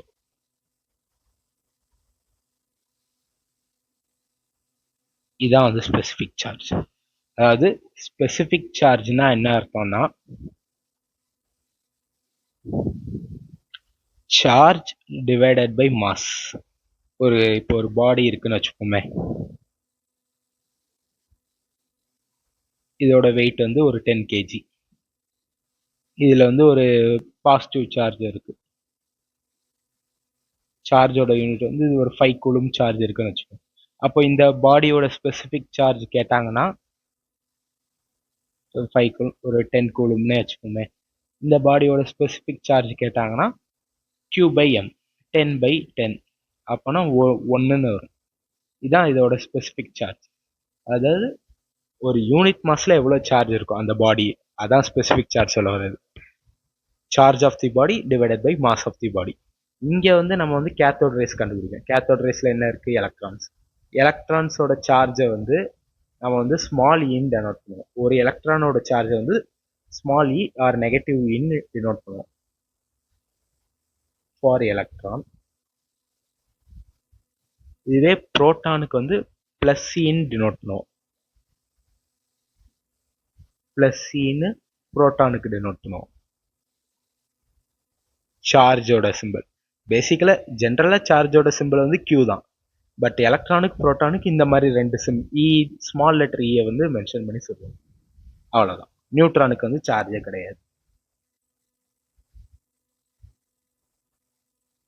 உங்க எல்லாத்துக்கும் தெரிஞ்சிருக்கும்னு நினைக்கிறேன். தெரியாட்டி கேட்டுக்கோங்க. டெலிட் பண்ணிட்டேன் எல்லாத்தையும். ஓகே, இதான் வந்து ஸ்பெசிஃபிக் சார்ஜ். ஓகே, ஸோ இப்போ வந்து இது எக்ஸ்பெரிமெண்டல் செட்டப் படி பார்ப்போம்னா, எக்ஸ்பெரிமெண்டல் செட்டப் எனக்கே சரியா தெரில. ஏன்னா வந்து என்சிஆர்டியில் அது அவ்வளோ டீட்டெயிலாக கொடுக்கல. இது வந்து நான் படிக்கும் போது இப்படி தான் படித்தேன். ஸோ அதே உங்களுக்கே சொல்லி கொடுப்பேன். அதான், அவ்வளோதான்.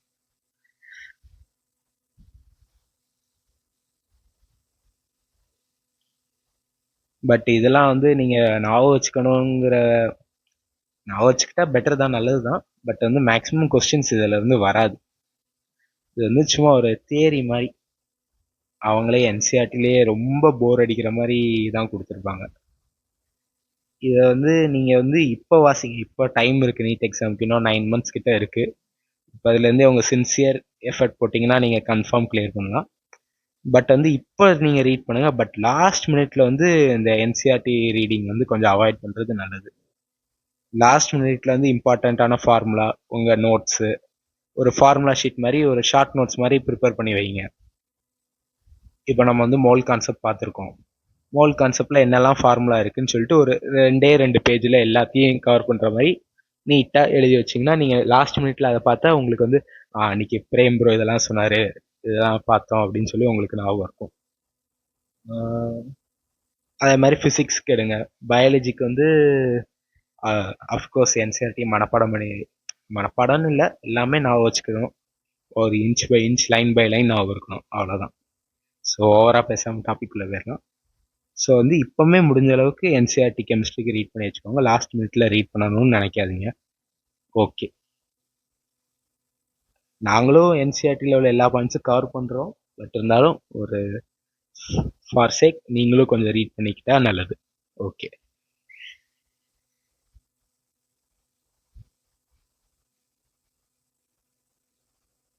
ஸோ வந்து எலக்ட்ரிக் ஃபீல்டு வந்து ஆனோட்ல இருந்து கேத்தோட நோக்கி இருக்குமா? ஓகே, ஆனோட வந்து பாசிட்டிவ் சார்ஜ், வந்து கேத்தோட வந்து நெகட்டிவ் சார்ஜ். ஓகே,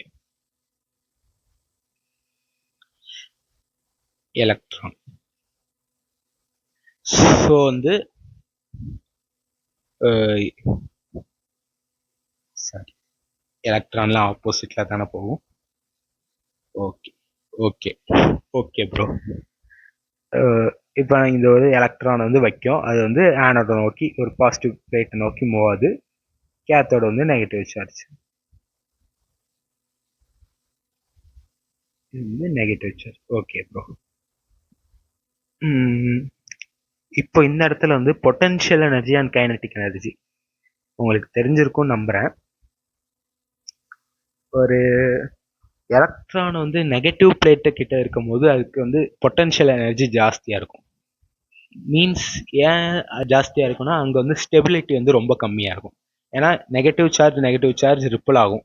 எந்த இடத்துல ஸ்டெபிலிட்டி கம்மியா இருக்கோ அந்த இடத்துல எனர்ஜி அதிகமா இருக்குன்னு அர்த்தம். இதை நீங்க வந்து நான் வச்சுக்கோங்க. இதை நான் வேணா ஸ்டைலில் வேணா சாரி சைடில் வேணா எழுதிடுறேன். Energy is inversely proportional to stability. இதை வச்சு நம்ம தெர்மோடைனமிக்ஸ்ல உள்ள அவ்வளோ டாப்பிக்கும் ஈஸியாக கவர் பண்ணிடலாம். Energy inversely proportional to stability. So for potential energy, okay. So வந்து அந்த எலக்ட்ரான் வந்து நெகட்டிவ் கிட்ட இருக்கும்போது ரிப்பல்ஷன் அதிகமாக இருக்கும். ரிப்பல்ஷன் அதிகமாக இருந்தால் என்ன, அந்த இடம் ஒரு நிலைத்தன்மையாக இல்லை, ஸ்டெபிலிட்டி கம்மியாக இருக்குன்னு அர்த்தம். ஸோ அப்போ அந்த இடத்துல வந்து பொட்டன்ஷியல் எனர்ஜி ஜாஸ்தியாக இருக்கும். ஸோ அந்த மொத்த பொட்டன்ஷியல் எனர்ஜி வச்சு அது வந்து இப்போ அந்த இடத்துல இருந்து ரிப்பல் ஆகிறதுனால அது மேலே ஒரு ஃபோர்ஸ் ஆக்ட் ஆகும். அந்த ஃபோர்ஸ் வந்து அப்படியே அது வந்து ஆனோட நோக்கி இழுத்துட்டு போகும். அப்போ அந்த ஒரு பாடி வந்து மூவ் ஆகுதுன்னா அதுக்கு வந்து ஒரு எனர்ஜி இருந்தால் தான் மூவ் ஆகும். So moving body has a kinetic energy. So இங்கே இருக்கிற அந்த நெகட்டிவ் எனர்ஜி, ஏன்னா எனர்ஜி இந்த இடத்துல வந்து கன்சர்வ், எப்போவுமே மெக்கானிக்கல் எனர்ஜி வந்து கன்சர்வ். எந்த ஒரு எக்ஸ்டர்னல் லைக் எக்ஸ்டர்னல் ஃபோர்ஸ், அது பேர் என்ன சொல்லுவாங்க, ஒரு நான் ஃப்ரிக்ஷன் ஃபோர்ஸ் அந்த மாதிரி. ஐயோ ஞாபகம் வர மாட்டேங்க சரியா. அதுக்கு வந்து ஃபிசிக்ஸை ஒரு ஒர்க் எனர்ஜி பவரில் படிப்பீங்க. ஸோ லைக் ஃப்ரிக்ஷன் அந்த மாதிரி நார்மல் ஃபோர்ஸ்லாம் இருந்தால் வந்து எனர்ஜி கன்சர்வ் ஆகாது. பட் இந்த எலக்ட்ரிக் ஃபோர்ஸ் இதெல்லாம் வந்து கன்சர்வேட்டிவ் ஃபோர்ஸ் அண்ட் நான் கன்சர்வேட்டிவ் ஃபோர்ஸ். இந்த மாதிரி ஃப்ரிக்ஷன் இதெல்லாம் வந்து நான் கன்சர்வேட்டிவ் ஃபோர்ஸ். அந்த இடத்துல வந்து எனர்ஜி வந்து கன்சர்வ் ஆகாது. பட் நீங்கள் எலக்ட்ரிக் ஃபீல்டு, மேக்னெட்டிக் ஃபீல்டும் நான் கன்சர்வேட்டிவ் ஃபோர்ஸ் தான். But electric force is a conservative. அதுவும் எலக்ட்ரோஸ்டாட்டிக் ஃபோர்ஸ் முக்கியமாக. எலக்ட்ரோஸ்டாட்டிக் ஃபோர்ஸ் வந்து கன்சர்வேட்டிவ் ஃபோர்ஸ். அது வந்து கன்சர்வேட்டிவ் ஃபோர்ஸாக இருக்கனால இந்த இடத்துல வந்து எனர்ஜி வந்து கான்ஸ்டண்ட்டாக இருக்கும். டோட்டல் எனர்ஜி, அதாவது டோட்டல் மெக்கானிக்கல் எனர்ஜி வந்து கான்ஸ்டன்ட். மெக்கானிக்கல் எனர்ஜினா sum of kinetic energy plus potential energy தான் வந்து மெக்கானிக்கல் எனர்ஜி. ஸோ இந்த கேத்தோடில் அது கலெக்ட் ஆகிருக்க மொத்த பொட்டன்ஷியல் எனர்ஜி அப்படியே ஆனோட் நோக்கி போகும்போது அதே கைனட்டிக் எனர்ஜியாக கன்வெர்ட் ஆகி அந்த இடத்துல ஆனோடில் போய் செட்டில் ஆகிடும். ஸோ வந்து இந்த பொட்டன்ஷியல் எனர்ஜியை பிஇன்னு டினோட் பண்ணுவாங்க. will be converted to kinetic energy. So அப்போ நம்ம எப்படி எழுதலாம், potential energy is equal to kinetic எனர்ஜின்னு எழுதலாமா? ஏன்னா டோட்டல் எனர்ஜி கன்சர்வ். இந்த இடத்துல நான் என் கையில் ஒரு எலக்ட்ரான் இருக்கு, எப்படியோ ஒரு எலக்ட்ரானை கேட்ச் பண்ணி இந்த இடத்துல வச்சுட்டேன். இது வந்து இப்போதைக்கு ரெஸ்ட்ல தான் இருக்கு, எந்த ஒரு மூமெண்ட்லயும் இல்லை. ஸோ இதுக்கு வந்து இங்கே வந்து ஒன்லி பொட்டன்ஷியல் எனர்ஜி மட்டும்தான் இருக்கும், ஒன்லி பொட்டன்ஷியல் எனர்ஜி. அப்படியே இது மூவ் ஆகி ஆனோட் கிட்ட வரும்போது இதுக்கு வந்து பொட்டன்ஷியல் எனர்ஜி ஆல்மோஸ்ட் ஜீரோவாக இருக்கும், கைனட்டிக் எனர்ஜி இருக்கும், ஹேஸ் கைனட்டிக் எனர்ஜி. ஸோ இந்த இடத்துல எனர்ஜி கன்சர்வ் ஆகும்போது இங்கே உள்ள ஃபர்ஸ்ட்ல உள்ள இங்கே பொட்டன்ஷியல் எனர்ஜி, கேத்தோடில் இருக்கும் போது பொட்டன்ஷியல் எனர்ஜி இங்கே ஆனோட் நோக்கி கிட்டக்க போகும்போது இருக்கிற கைனட்டிக் எனர்ஜிக்கு ஈக்குவலாக இருக்கும். ஓகே, அதுதான் வந்து நான் இங்கே மேலே எழுதியிருக்கேன். ஓகே, ஸோ அப்போ பொட்டன்ஷியல் எனர்ஜிக்கான ஃபார்முலா என்னன்னா,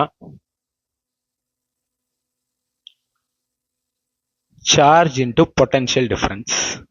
இங்கே வந்து பொட்டன்ஷியல் டிஃபரன்ஸ் வந்து நம்ம வின்னு டினோட் பண்ணியிருக்கோம். இது பொட்டன்ஷியல் எனர்ஜிக்கு ஃபார்முலா ஃபிசிக்ஸில் படிப்பீங்க, டெரிவேஷன்லாம் உண்டு. பட் இங்கே நான் டெரிவேஷன்லாம் எழுதுனா நிறைய சொன்னால் ஃபிசிக்ஸ்குள்ளே போன மாதிரி இருக்கும், நம்ம பார்க்குறது கெமிஸ்ட்ரி. ஸோ அதனால் ஓகே. ஸோ இங்கே வந்து பொட்டன்ஷியல் டிஃபரன்ஸ் வந்து நம்ம வந்து வின்னு எடுத்திருக்கோம். ஸோ இங்கே வந்து வின்னு எழுதிக்கிறோம். பட் இங்கே கைனட்டிக் எனர்ஜிக்கான ஃபார்முலா வந்து ½ mv². இங்கே வந்து எலக்ட்ரான் எடுத்துக்கிறதுனால இங்கே நான் மாஸ் ஆஃப் எலக்ட்ரான் வந்து எம்இன்னு டினோட் பண்ணிக்கிறேன், இன்ட்டு வெலாசிட்டி ஸ்கொயர். அந்த எலக்ட்ரான் வந்து எவ்வளோ வெலாசிட்டியில் மூவ் ஆகுதுங்கிறது. ஓகே, நம்ம ஆல்ரெடி என்ன பார்த்தோம், இந்த வெலாசிட்டி ஆஃப் எலக்ட்ரானை E/Bன்னு இந்த ஃபார்முலா பார்த்தோமா. இந்த ஃபார்முலாவை இங்கே சப்ஸ்டியூட் பண்ணுறோம். Okay, QV is equal to ½ mE into E/B the whole square.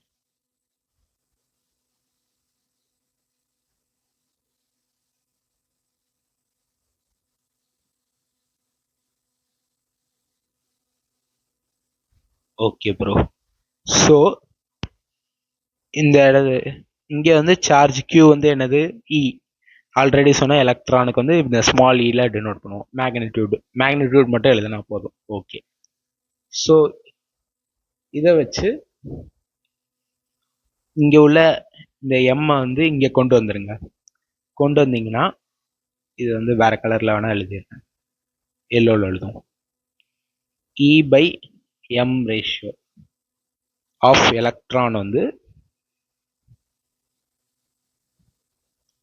Formula வந்து E square by 2B square into potential difference.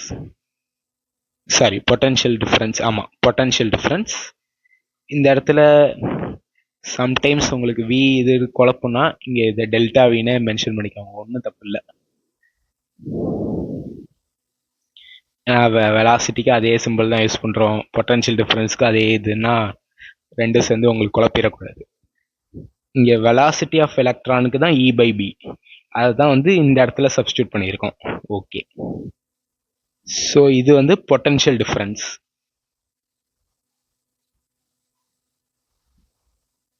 Into potential difference. Okay, இதுதான் ஃபார்முலா. இதை வந்து அவர் எக்ஸ்பெரிமெண்டல் மெத்தடில் கேல்குலேட் பண்ணும்போது E by M ratio of electron வந்து என்ன வந்துச்சுன்னா 1.76 into 10 to the power 11 coulomb per kg. Since it is a electron, அது வந்து நெகட்டிவ் சார்ஜ்னால இங்க வந்து நெகட்டிவ் சிம்பிள் வரும். இதுதான் அல்டிமேட்டா நீங்க நான் வச்சுக்க முடியாது. அந்த ஃபார்முலா கூட நீங்களே டிரைவ் பண்ணிருங்க, அந்த வேல்யூ வந்து நான் வச்சுக்கோங்க. E by M ratio of electron வந்து -1.76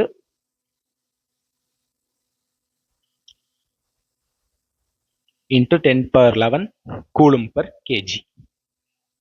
இதுதான் வந்து எலக்ட்ரான் சார்ஜோட மாஸ் ஆஃப் எலக்ட்ரானுக்கும் சார்ஜ் ஆஃப் எலக்ட்ரானுக்கும் டிவைடட் பை மாஸ் ஆஃப் எலக்ட்ரானுக்கான ரேஷியோ என்ன வந்துச்சுன்னா -1.76 into 10^11 கூலும் per kgங்கிற ஆன்சர் வந்துச்சு. ஓகே, இது வந்து ஜே தாம்சன் வந்து அவர் எக்ஸ்பெரிமெண்டல் மெத்தடில் கண்டுபிடிச்சாரு. அது வந்து என்சிஆர்டியில் டீட்டெயிலாக கொடுக்கல, நான் உங்களுக்கு சாட்டிஸ்ஃபை ஆகணும்காண்டி இந்த மாதிரி ஒரு ஈக்குவேஷன் எழுதி அதோட வேல்யூ கண்டுபிடிச்சிருக்கேன். ஓகே, இது வந்து எக்ஸ்பெரிமெண்டலாக கண்டுபிடிச்ச வேல்யூ வந்து -1.76 into 10^11 கூலும் per kg. இதை தாம்சன் தான் கண்டுபிடிச்சாரு. இந்த மாதிரி அவரே ஒரு வேல்யூ ஆஃப் அவருக்கு ஒரு ஐடியாஸ் இருந்திருக்கும், அதை வச்சு செட்டப் பண்ணி இது வந்து கான்ஸ்டண்ட்டாக ரிப்பீட்டடாக இந்த எக்ஸ்பெரிமெண்ட்டை நிறைய வாட்டி பண்ணும்போது அவருக்கு இதே சேம் வேல்யூ கிடைச்சதுனால இதை வந்து ஃபிக்ஸ் பண்ணிட்டாரு. ஓகே, ஐ ஹோப் உங்களுக்கு இது புரிஞ்சிருக்கும்னு நினைக்கிறேன். ஸோ இது ஒரு இம்பார்ட்டண்ட்டான ஒரு பாயிண்ட் நீங்க இதுல ஞாபகம் வச்சுக்க வேண்டியது என்னன்னா,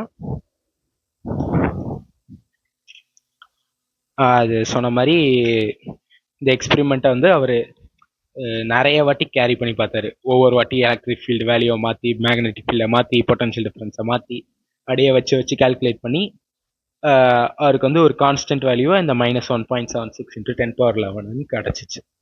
பட் இதில் நீங்கள் ஞாபகம் வச்சுக்க வேண்டிய இம்பார்ட்டண்ட்டான நோட் என்ன தெரியுமா? நிறைய ஸ்லைட்ஸ் இருக்கு. Okay,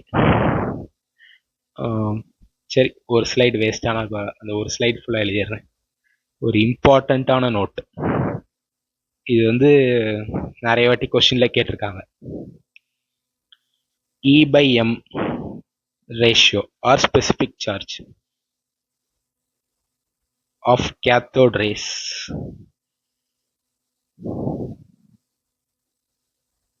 or electron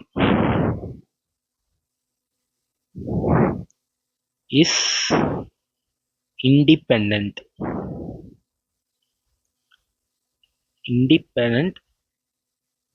of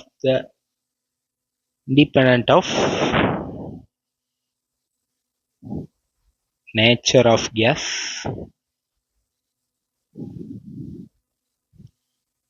taken in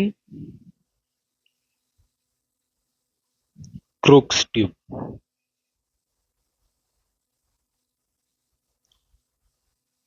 and material of electrodes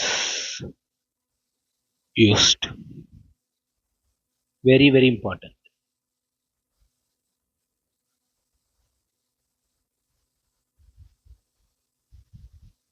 so E/M ratio வந்து இந்த க்ரூக்ஸ் டியூப்னா என்னன்னு கேட்டிங்கன்னா, இந்த ஒரு டியூப் எடுத்திருக்கோம்ல, இதுதான் வந்து க்ரூக்ஸ் டியூப்னு சொல்லுவோம். இந்த க்ரூக்ஸ் டியூப்ல நம்ம இங்க என்ன கேஸ் எடுத்திருக்கோம்? ஹைட்ரஜன் கேஸ் எடுத்திருக்கோம். எந்த இங்க நம்ம சப்போஸ் ஒரு ஹீலியம் கேஸ் எடுத்தாலுமே அதுலயும் அதே எலக்ட்ரான் தான் இருக்க போகுது. எலக்ட்ரானோட நேச்சர் வந்து கேஸ் டு கேஸ் மாறாது. வேணா ஆட்டமோட சைஸ் இன்க்ரீஸ் ஆகலாம், மாஸ் இன்க்ரீஸ் ஆகலாம், பட் அதுக்குள்ள அதுக்குள்ள இருக்கிற எலக்ட்ரான் வந்து எல்லாமே சேமா தான் இருக்கும். இது ஒரு ஹீலியம்னு வச்சுக்கிட்டா அதுலயும் ஆர்பிட் இருக்கும். ஆனா என்ன, ஹைட்ரஜன்ல ஒரு எலக்ட்ரான் இருக்கு, இந்த இடத்துல 2 எலக்ட்ரான் இருக்கு. ஸோ இது நம்ம இந்த டியூப்ல வந்து ஹைட்ரஜன் கேஸ் பதிலாக ஹீலியம் கேஸ் எடுத்துட்டோம்னா அதோட கொஞ்சம் எக்ஸ்ட்ரா எலக்ட்ரான்ஸ் அதிகமாக கிடைக்கும். அவ்வளோதான் டிஃபரன்ஸே தவிர அந்த எலக்ட்ரானோட நேச்சர் வந்து ஒவ்வொரு கேஸ் டு கேஸ் மாறாதுல்ல. இந்த இடத்துல ஒரு மாதிரி எலக்ட்ரான், அந்த இடத்துல ஒரு மாதிரி எலக்ட்ரான் இருக்காது. ஸோ எல்லா இடத்துலையும் எலக்ட்ரான் சேமா இருக்கும். ஸோ அதனால E/M ratio of cathode rays or for an electron is independent of the nature of gas taken in Crookes tube and materials of electrode used. Okay. இம்பார்ட்டண்ட்டான பாயிண்ட் நான் வச்சுக்கோங்க, புரிஞ்சிருக்கும்னு நினைக்கிறேன். ஸோ சக்ஸஸ்ஃபுல்லாக ப்ரீஃப் ஆட்டம் பார்த்தாச்சு, கேத்தோட் ரே experiment பார்த்தாச்சு. அடுத்தது வந்து Millikan's oil drop experiment. Okay, இதையும் பார்த்துட்டு நம்ம இன்னைக்கான பார்ட் முடிச்சுக்கலாம்னு நினைக்கிறேன். இல்லை 1 hour தான் இருக்கு கிட்டத்தட்ட. ஸோ இது முடிச்சுட்டு ஒரு தாம்சன் ப்ளம் புட்டிங் மாடல் பார்த்துட்டு இன்னைக்கான செஷன் முடிச்சுக்கலாம். ஸோ பார்க்கலாமா? Millikan's oil drop experiment. Okay, make sure நீங்களும் உங்கள் சொந்த இதில் நோட்ஸ் எழுதிங்க. அதுக்குன்னு நோட்ஸ் எழுதுன்னு சொல்லிட்டு இந்த மாதிரி நான் எழுதுன மாதிரி இவ்வளோ எழுதி வேஸ்ட் பண்ணணுங்கிறதெல்லாம் அவசியம் இல்லை. சும்மா இப்போ ப்ரீஃப் இன்ட்ரடக்ஷன் ஆஃப் ஆட்டம் இதெல்லாம் நீங்கள் எழுதணும்னு கூட அவசியம் இல்லை. சும்மா நீங்கள் மைண்டில் நான் வச்சுக்கிட்டா போதும். ஸோ இந்த க்ரூக்ஸ் டியூப்ல வந்து இம்பார்ட்டன்ட் பாயிண்ட் என்ன சொன்னேன்?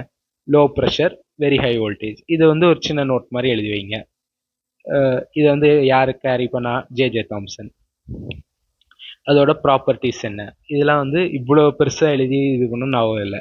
ஜஸ்ட் பேசிக்காக நான் புரிகிற மாதிரி ஒரு ஷார்ட் பாயிண்ட்டாக நீங்களே உங்கள் பாயிண்ட்டாக எழுதி வச்சுக்கோங்க. அதுக்கப்புறம் இந்த வெலாசிட்டி கண்டுபிடிச்சதுக்கு இந்த ஃபார்முலா, அது நீங்கள் இந்த டயக்ராம் கூட வரையணும்னு அவசியம் இல்லை, இது மைண்டில் இருந்தால் போதும்.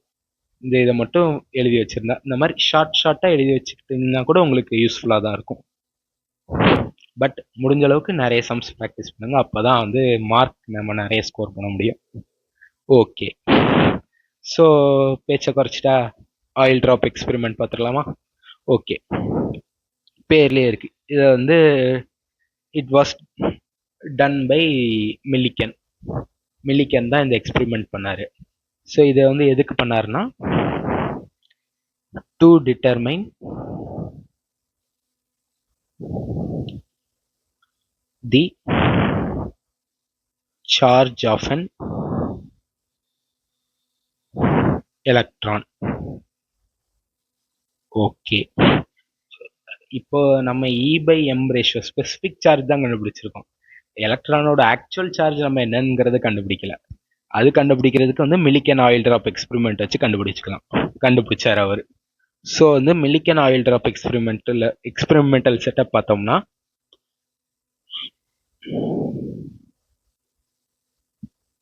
எக்ஸ்பெரிமெண்டல் செட்டப்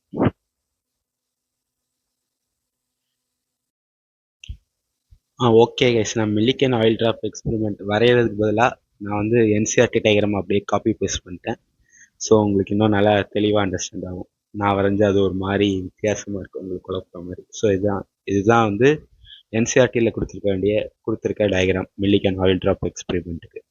ஸோ அதே மாதிரி வந்து நான் இங்கே ஒரு டாபிக் எக்ஸ்பிளைன் பண்ணேன் பார்த்தீங்களா, இந்த கேத்தோட் ரே எக்ஸ்பெரிமெண்ட்டில் வெலாசிட்டி ஆஃப் கேத்தோட் ரேஸ்க்கு.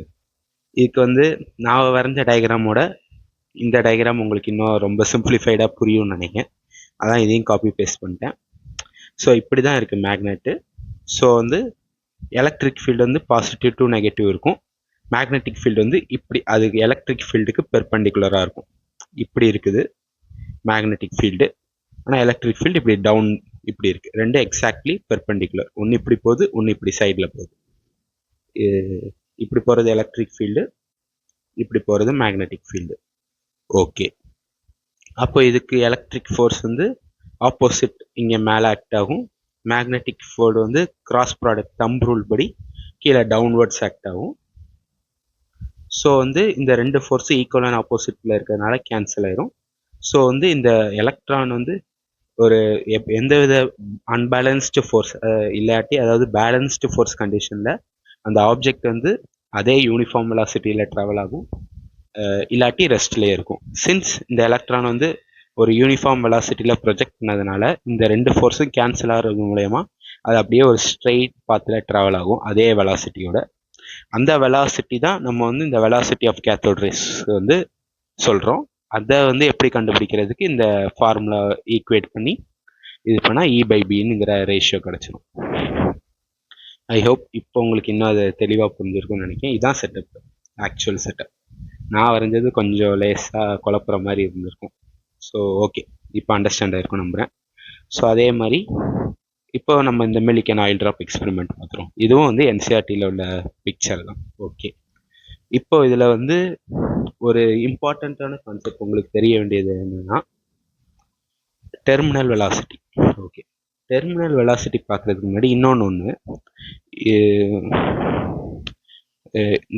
ஃபர்ஸ்ட் நான் இந்த எக்ஸ்பெரிமெண்டல் செட்டப்பை எக்ஸ்பிளைன் பண்ணிடுறேன். அதுக்கப்புறம் நம்ம இது பார்த்தா உங்களுக்கு இன்னும் தெளிவாக அண்டர்ஸ்டாண்ட் ஆயிரும். ஓகே, இது வந்து ஆட்டமைசர். ஆட்டமைசர்னா இந்த லிக்விட் பம்ப் பண்ணுவாங்க தெரியுமா, அந்த பம்ப் பண்ணுற மிஷின், அதுதான் வந்து ஆட்டமைசர்னு சொல்லுவாங்க. இந்த வாட்டர் ஸ்ப்ரே அதெல்லாம் நீங்கள் கேள்விப்பட்டிருப்பீங்க, அதான் ஆட்டமைசர். அந்த மாதிரி ஒரு டிவைஸ். இது வந்து கீழே வந்து ஆயில் இருக்கு. இது என்ன கலர்ல எழுதலாம், பிளாக்ல எழுது. இது வந்து ஆயில். ஓகே, கொஞ்சம் சைஸ் ஃபாண்ட் சைஸை குறைச்சி.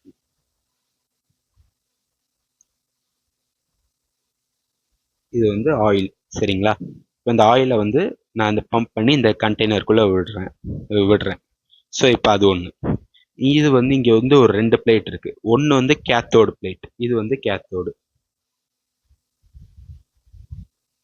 ஏன்னா இங்கே பாசிட்டிவ் டெர்மினல் கனெக்ட் ஆயிருக்கு. இது வந்து ஆனோடு. சாரி, மாற்றி சொல்லிட்டேன். இதுதான் கீழே உள்ளது தான் கேத்தோடு, மேலே உள்ளது ஆனோடு.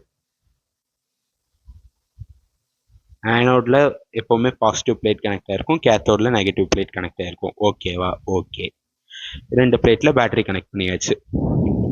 இந்த ஆனோட் பிளேட்டில் ஒரு சின்னதாக ஒரு ஓட்டை இருக்குது, ஸ்மால் ஹோல். இது மூலயமா நம்ம இங்கே பம்ப் பண்ணுற ஆயில் ட்ராப்லெட்ஸ் இந்த ஹோல் வழியாக உள்ளே போகும். ஓகே, ஸோ இந்த 2 பிளேட்டுக்கும் நடுவில் ஹைட்ரோஜன் கேஸ் வச்சு நான் ஃபில் பண்ணியிருக்கேன். H2 கேஸ் வச்சு. இந்த க்ரீன் கலரில் இருக்குது தெரியுதா, இதெல்லாம் வந்து ஹைட்ரோஜன் கேஸ். ஓகே, அதை இங்கே மார்க் பண்ணிட்டேன். க்ரீன் கலரில் வச்ச மாதிரி இருக்கா இந்த இதெல்லாம் வந்து ஹைட்ரோஜன் கேஸ். ஓகே, இந்த சைடு இந்த கண்டெய்னரில் ஒரு ஹோல் போட்டு நான் வந்து எக்ஸ்ரே பாஸ் பண்ணுறேன். ஏன் இங்கே எக்ஸ்ரே பாஸ் பண்ணுறேன்னா, இந்த H2 கேஸ் இருக்குல்ல, என்ன கலரில் எழுதலாம், இதிலே எழுதுறேனே. இந்த H2 கேஸில் நம்ம வந்து எக்ஸ்ரே பாஸ் பண்ணும்போது இந்த H2 கேஸ் வந்து ரெண்டா பிரியும். 2H+ ஆகும் ப்ளஸ் 2 எலக்ட்ரானாகவும் பிரியும். ஓகேவா? ஏன்னா நமக்கு வந்து இங்கே வந்து இந்த மில்லிகன் ஆயில் ட்ராப் எக்ஸ்பெரிமெண்ட்டோட மெயின் மோட்டோவே வந்து சார்ஜ் ஆஃப் தி எலக்ட்ரான் கண்டுபிடிக்கிறது. நம்ம வந்து E/M ரேஷியோ ஆஃப் எலக்ட்ரான் தான் கண்டுபிடிச்சோம் ஆல்ரெடி, ஸ்பெசிஃபிக் சார்ஜ் இந்த கண்டுபிடிச்சிருக்கோம்ல, E/M ரேஷியோ. பட் தனித்தனியாக இந்த வியோட வேல்யூ என்ன, எம்மோட வேல்யூ என்னன்னு கண்டுபிடிக்கல. மொத்தமாக இந்த E/Mக்கு ரேஷியோ எடுத்தால் இந்த வேல்யூ வருது. அதுதான் நம்ம கண்டுபிடிச்சிருக்கோமே தவிர தனித்தனியாக E என்ன எம் என்னங்கிறத கண்டுபிடிக்கல. மாஸ் ஆஃப் எலக்ட்ரான் கண்டுபிடிக்கல, எலக்ட்ரான் ஒரு சார்ஜ் கண்டுபிடிக்கல. ஸோ இந்த ஃபர்ஸ்ட் இந்த மில்லிகன் ஆயில் ட்ராப் எக்ஸ்பெரிமெண்ட் தான் வந்து இந்த சார்ஜ் ஆஃப் தி எலக்ட்ரான் வந்து கண்டுபிடிக்கிறதுக்கு வந்து ஹெல்ப்ஃபுல்லாக இருந்துச்சு. ஓகே, ஸோ வந்து இந்த எக்ஸ்ரே யூஸ் பண்ணுறது மூலயமா H ப்ளஸும் 2 எலக்ட்ரான் கிடச்சிடும். ஸோ இங்கே எலக்ட்ரான்லாம் நான் E- சொல்லி மென்ஷன் பண்ணியிருக்கேன். இந்த H ப்ளஸ்லாம் க்ரீன் கலரில் H ப்ளஸ்ன்னு எழுதியிருக்கேன். ஓகே, இப்போ நமக்கு வந்து அந்த H ப்ளஸ் முக்கியம் இல்லை, இப்போ நமக்கு வந்து அந்த எலக்ட்ரான் தான் முக்கியம். H ப்ளஸ் வந்து ஆயில் கூட மெயினாக ரியாக்ட் ஆகாது. ஓகே, இந்த H ப்ளஸ் வந்து அவ்வளோவா ஆயில் ட்ராப்லெட் கூட ரியாக்ட் ஆகுது. இப்போ இந்த ஆயில் ட்ராப்லெட்டுக்கு ஒரு ஸ்பெஷல் கேரக்டர் மாதிரி ஒன்று இருக்குது. இது ஒரு ஆயில் ட்ராப்லெட்னு வச்சுக்கோங்களேன். அது வந்து அதை சுற்றி எலக்ட்ரான்ஸ் இருக்குன்னு வச்சுக்கோங்க. இந்த கலரில் எழுதுவோமே. ஓகே, அதை சுற்றி இங்கே எலக்ட்ரான்ஸ் வந்து அதை சுற்றி நிற்குது, அதோட விசினிட்டி. அது பக்கத்தில் இருக்குன்னா அதர்ஷன் ஒரு ப்ராப்பர்ட்டி நீங்கள் வந்து சர்ஃபேஸ் கெமிஸ்ட்ரியில் படிப்பீங்க, அது இப்போ தூக்கிட்டாங்க, அது வேறு விஷயம். ஸோ அந்த அதர்ஷன் ப்ராப்பர்ட்டி யூஸ் பண்ணி இந்த எலக்ட்ரான்லாம் வந்து இந்த ஆயில் ட்ராப்லெட் மேலே வந்து அதர் ஆகி ஒட்டிக்கும். இந்த ஆயில் ட்ராப்லெட் இந்த ஹோல் வழியாக கீழே வர வர இந்த அது சுற்றி உள்ள எலக்ட்ரான்ஸ்லாம் அது கிட்ட அட்ராக்ட் ஆகி அதுவும் இதுவும் ஒன்றா மெர்ஜ் ஆகி ஒட்டிக்கும்.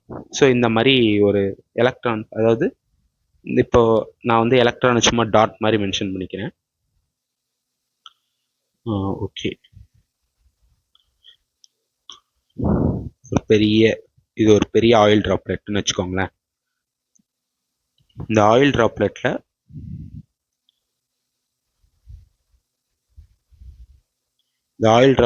சும்மா எலக்ட்ரான் வந்து இந்த டாட் மாதிரி மென்ஷன் பண்ணிக்கிறேன்.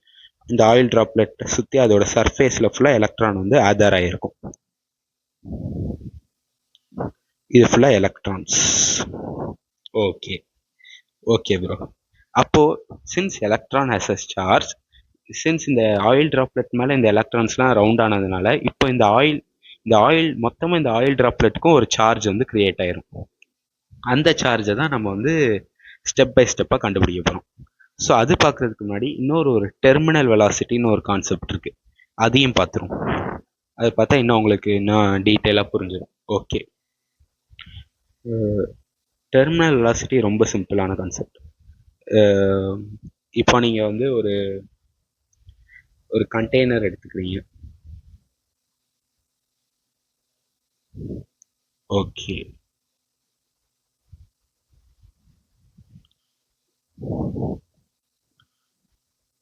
ஒரு கண்டெய்னரில் ஃபுல்லாக வாட்டர் இருக்கு.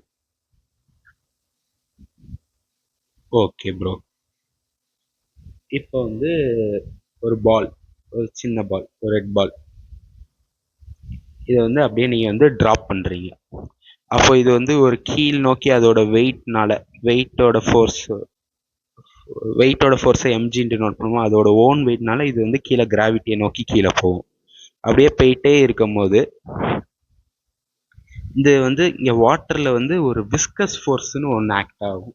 விஸ்கஸ் ஃபோர்ஸ் ப்ளஸ் பயான் ஃபோர்ஸுங்கிறது ஒன்று ஆக்ட் ஆகும். நம்ம இந்த பயான் ஃபோர்ஸையும் அதெல்லாம் வந்து நீங்கள் ஃபர்தராக வந்து இது ஃப்ளூயிட் மெக்கானிக்ஸ் சாப்டரில் படிப்பீங்க. ஸோ இது அப்படியே கீழே போக ஃபஸ்ட்டு இந்த இடத்துல நீங்கள் இந்த வாட்டர் ட்ராப்லெட் உள்ளே போட்டோன்னே வந்து அப்போட ஒரு பயான் ஃபோர்ஸ் ஆக்ட் ஆகும். பட் வந்து நம்ம சின்ஸ் வந்து அப்போ அந்த பயான் ஃபோர்ஸ் வந்து அந்த அளவுக்கு லார்ஜாக இருக்காது. ஸோ வந்து இந்த எம்ஜி ஃபோர்ஸ் வந்து இந்த பயான் ஃபோர்ஸோட கிரேட்டராக இருக்கும். அப்போ வந்து இந்த பால் வந்து அப்படியே உள்நோக்கி போயிட்டே இருக்கும். அப்படியே உள்நோக்கி போயிட்டே இருக்கும் போது இந்த இடத்துல நல்லா உள்ளே போய் ஒரு வெலாசிட்டி அட்டைன் பண்ணிட்டு போகும்போது இதில் வந்து விஸ்கஸ் ஃபோர்ஸுங்கிற ஒரு இது வந்து ஆக்ட் ஆகும். விஸ்கஸ் ஃபோர்ஸ் அதை வந்து எஃப்இன்னு டினோட் பண்ணுறேன். எப்போ இந்த எஃப்பி ப்ளஸ் எஃப்பி இந்த ஃபோர்ஸ் வந்து இந்த எம்ஜி ஃபோர்ஸ்க்கு எப்போ ஈக்குவல் ஆகுதோ அப்போ இந்த இடத்துல வந்து நெட் ஃபோர்ஸ் வந்து 0வா இருக்கும். ஏன்னா ஈக்குவல் அண்ட் ஆப்போசிட் ஃபோர்ஸ் வந்து கேன்சல் ஆயிரும். நெட் ஃபோர்ஸ் வந்து 0 ஆயிரும்.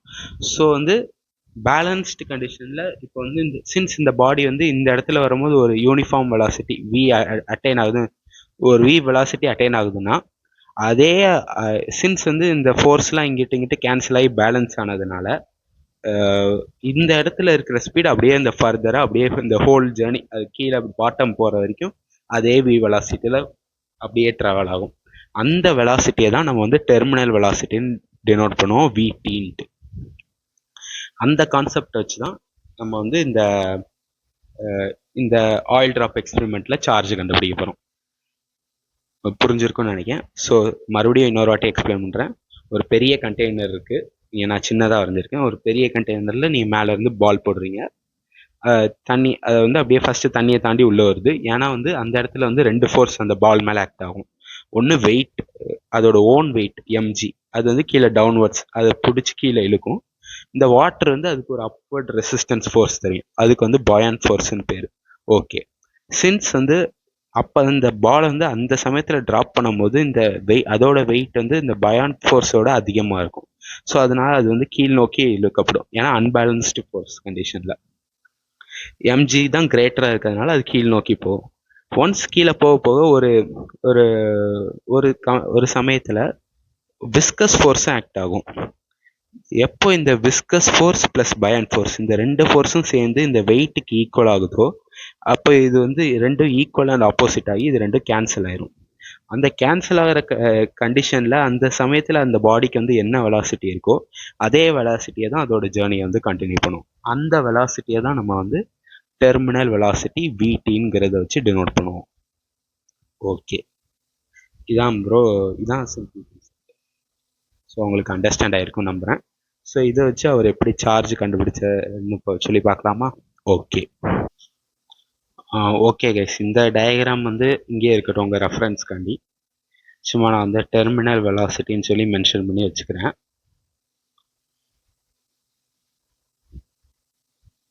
விடி இந்த டயக்ராம் அப்படியே இருக்கட்டும் உங்கள் அண்டர்ஸ்டாண்டிங்காண்டி.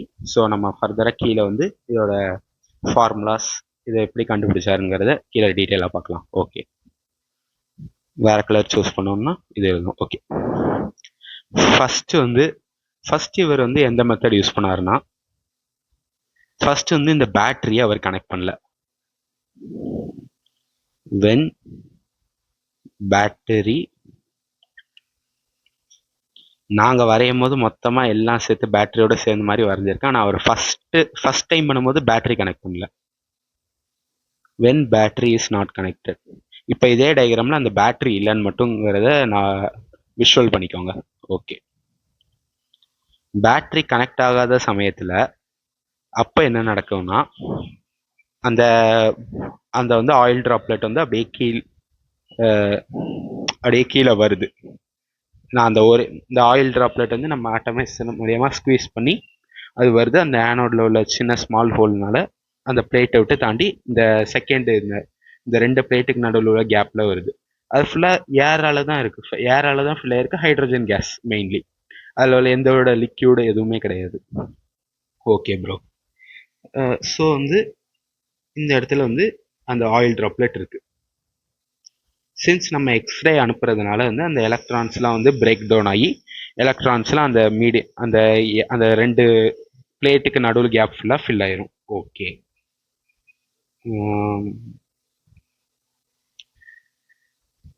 ஸோ எலக்ட்ரான்ஸை சும்மா டாட் மாதிரி மென்ஷன் பண்ணிக்கிறேன்.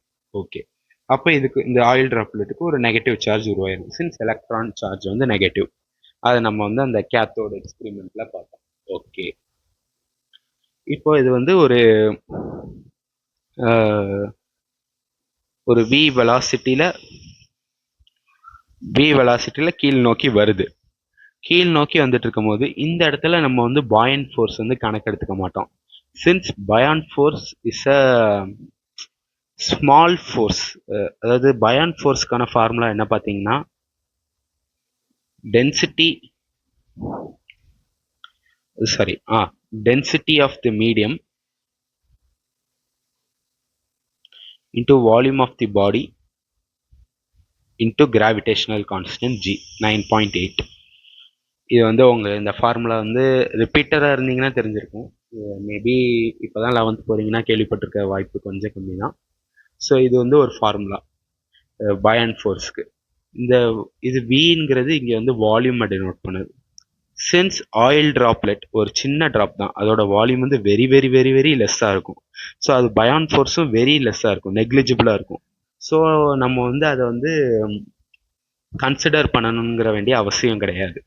ஓகே. ஸோ வந்து இது வந்து v வெலாசிட்டி நோக்கி கீழே ஒரு mg ஆக்சலரேஷனில் கீழ் நோக்கி போகுது. Okay bro. சின்ஸ் ஒரு இந்த ஏரும் ஒரு மீடியம்னால இங்கே ஒரு விஸ்கஸ் ஃபோர்ஸ் வந்து ஆக்ட் ஆகும். எப்போவுமே விஸ்கஸ் ஃபோர்ஸ் வந்து ஆப்ஜெக்டோட டெண்டன்சி ஆஃப் மோஷனுக்கு ஆப்போசிட்டாக தான் இருக்கும். ஓகே. அப்போ வந்து இந்த இடத்துல வந்து விஸ்கஸ் ஃபோர்ஸ் வந்து உங்களுக்கு வந்து மேல் நோக்கி ஆக்ட் ஆகும்.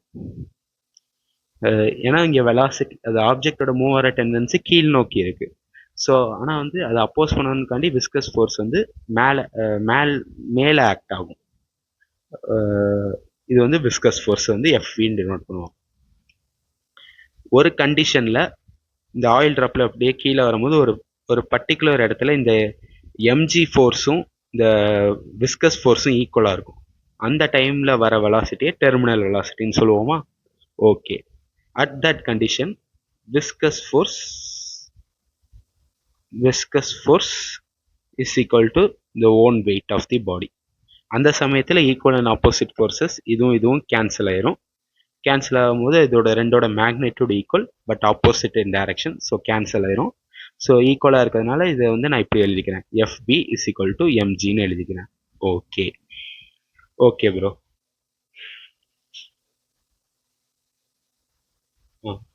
இது ரெண்டும் கேன்சல் ஆகிடும். ஓகே. இப்போ வந்து விஸ்கஸ் ஃபோர்ஸ்க்கான ஃபார்முலா என்னன்னா, இந்த டெர்மினல் வெலாசிட்டியை நான் வந்து v1ன்னு மென்ஷன் பண்ணிக்கிறேன். ஏன்னு வந்து பின்னாடி எக்ஸ்பிளைன் பண்ணுறேன். இந்த விஸ்கஸ் ஃபோர்ஸ்க்கான ஃபார்முலா என்னன்னா 6 பை ஈட்டா ஆர் v1. இது வந்து இதுக்கு பேர் வந்து ஸ்டோக்ஸ்னு ஒரு சயின்டிஸ்ட் வந்து இந்த ஃபார்முலாவை கண்டுபிடிச்சாரு. இதுல ஈட்டானா அந்த விஸ்காசிட்டி ஆஃப் த மீடியம்பாங்க. இது வந்து கொஸ்டின்லேயே கொடுத்துருவாங்க. இன்னும் டீட்டெயிலாக உங்களுக்கு வந்து சங்கர் ப்ரோ எக்ஸ்பிளைன் பண்ணுவார். ஓகே. Viscosity of medium. ஆர்ங்கிறது அந்த radius of the oil droplet. Okay. ஆர்ங்கிறது radius of the oil droplet. அந்த v1ங்கிறது அந்த இடத்துல அந்த ஃபோர்ஸ் கேன்சல் ஆகிற சமயத்தில் வர வெலாசிட்டி தான் வந்து அந்த டெர்மினல் வெலாசிட்டி. அது வந்து v1. அதுதான் இந்த ஃபார்முலாவில் இங்கே வந்து சப்ஸ்டியூட் பண்ணியிருக்கோம், 6 பை ஈட்டா ஆர்வி. இங்கே வந்து சின்ஸ் அந்த வெலாசிட்டி வந்து டெர்மினல் வெலாசிட்டி, அதை நான் வந்து v1ங்கிற வச்சு டினோட் பண்ணிக்கிறேன். ஸோ அதனால 6 by eta R v1 is equal to M G. உங்களுக்கு ஆல்ரெடி தெரியும், density is equal to mass by வால்யூமா. அப்போது mass is equal to density into volume. Since வந்து ஆயில் ட்ராப்லெட் வந்து ஒரு ஸ்பெரிக்கல் ஷேப்பில் இருக்கிறதுனால வால்யூம் ஆஃப் ஸ்பியர் வந்து என்னது, 4/3 பை ஆர் கியூபா. Okay bro.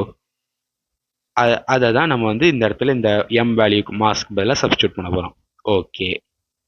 So density of the oil droplet into 4/3 by, இதை வந்து கேபிட்டல் ஆர்ங்கிறத வச்சு டெனோட் பண்ணிக்கிறேன், இன்னும் சிம்பிளாக இருக்கும், இன்ட்டு கிராவிடேஷனல் கான்ஸ்டன்ட். கிராவிடேஷனல் கான்ஸ்டன்ட்டோட வேல்யூ வந்து 9.8 ஆர் சிம்பிளிஃபிகேஷனுக்கு 10 மீட்டர் பர் செகண்ட் ஸ்கொயருங்கிற வேல்யூ எடுத்துப்போம். இது ஆல்ரெடி உங்களுக்கு கேள்விப்பட்டிருப்பீங்க நம்புகிறேன். ஓகே. ஸோ இதோட மெயின் மோட்டிவ் என்னன்னா, இப்போ நம்ம வந்து இந்த கேஸில் வந்து நம்ம சில கொஷின்ஸ் இதை வச்சு பேஸ் பண்ணி இருக்கு. அதனால தான் இதை நான் இந்த ஆப்சன்ஸ் ஆஃப் எலக்ட்ரிக் ஃபீல்டு அந்த இதை நடத்துகிறேன். ஸோ இதை வச்சு ரேடியஸ் கண்டுபிடிக்கிற மாதிரி கொஸ்டின் வந்து கேட்பாங்க சம்டைம்ஸ். ஸோ இந்த இடத்துல உள்ள ஆரும் இது எதுவும் கேன்சல் ஆயிருமா? அப்போ எப்படி வரும், 6 by eta v1 is equal to rho oil into 4/3 by R square into ஜின்னு வரும். இந்த ஆரம் கேன்சல் ஆயிரும். ஸோ வந்து இந்த 3யை வந்து இந்த சைடு கொண்டு போனீங்கன்னா, நான் அதை சிம்பிளிஃபை பண்ணி இங்கே இந்த இந்த இதை வச்சு எழுதுறேன், லேசர் பாயிண்டரை வச்சு.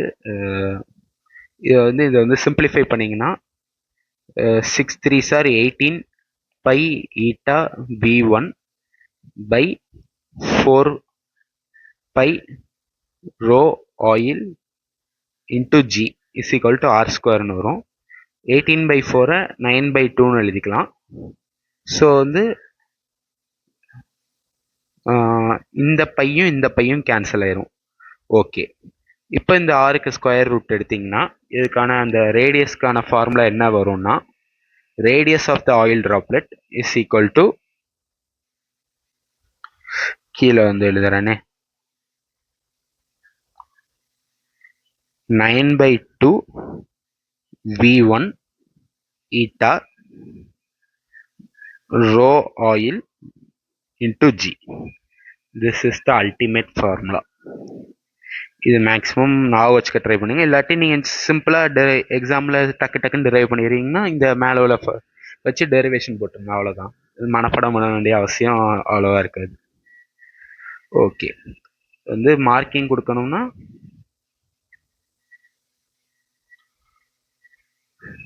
ஒருவேளை நீங்கள் சிபிஎஸ்சி ஸ்டேட் போர்டு எக்ஸாம் அந்த அந்த அந்த மாதிரி இதில் கேட்டாங்கன்னா வந்து நீங்கள் இந்த டயக்ராம் வரைஞ்சி இந்த மாதிரி ஒரு ஃபார்முலா டெரிவேஷன் பண்ணிங்கன்னா உங்களுக்கு வந்து மார்க் ஸ்கோர் பண்ணுவீங்க, மார்க் கிடைக்கும்.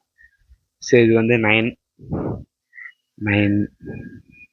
ஓகே, ஸோ வந்து இதில் வந்து சின்னதாக இந்த மார்க்கிங்ஸ் மட்டும் இது என்னென்ன அப்படின்னு இதை மார்க் பண்ணிக்கிறேன். பிங்க்ல எழுதுவோமா? V1 வந்து டெர்மினல் வெலாசிட்டி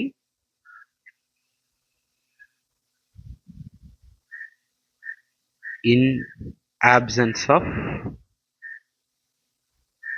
electric field. ஏன் இங்கே absence of electric fieldனு சொல்கிறேன்னா, நம்ம இந்த கேஸில் வந்து பேட்டரி கனெக்ட் பண்ணல. பேட்டரி கனெக்ட் பண்ணலாட்டி இங்கே வந்து பாசிட்டிவ் சார்ஜ் உருவாகாது, இங்கே நெகட்டிவ் சார்ஜ் உருவாகாது.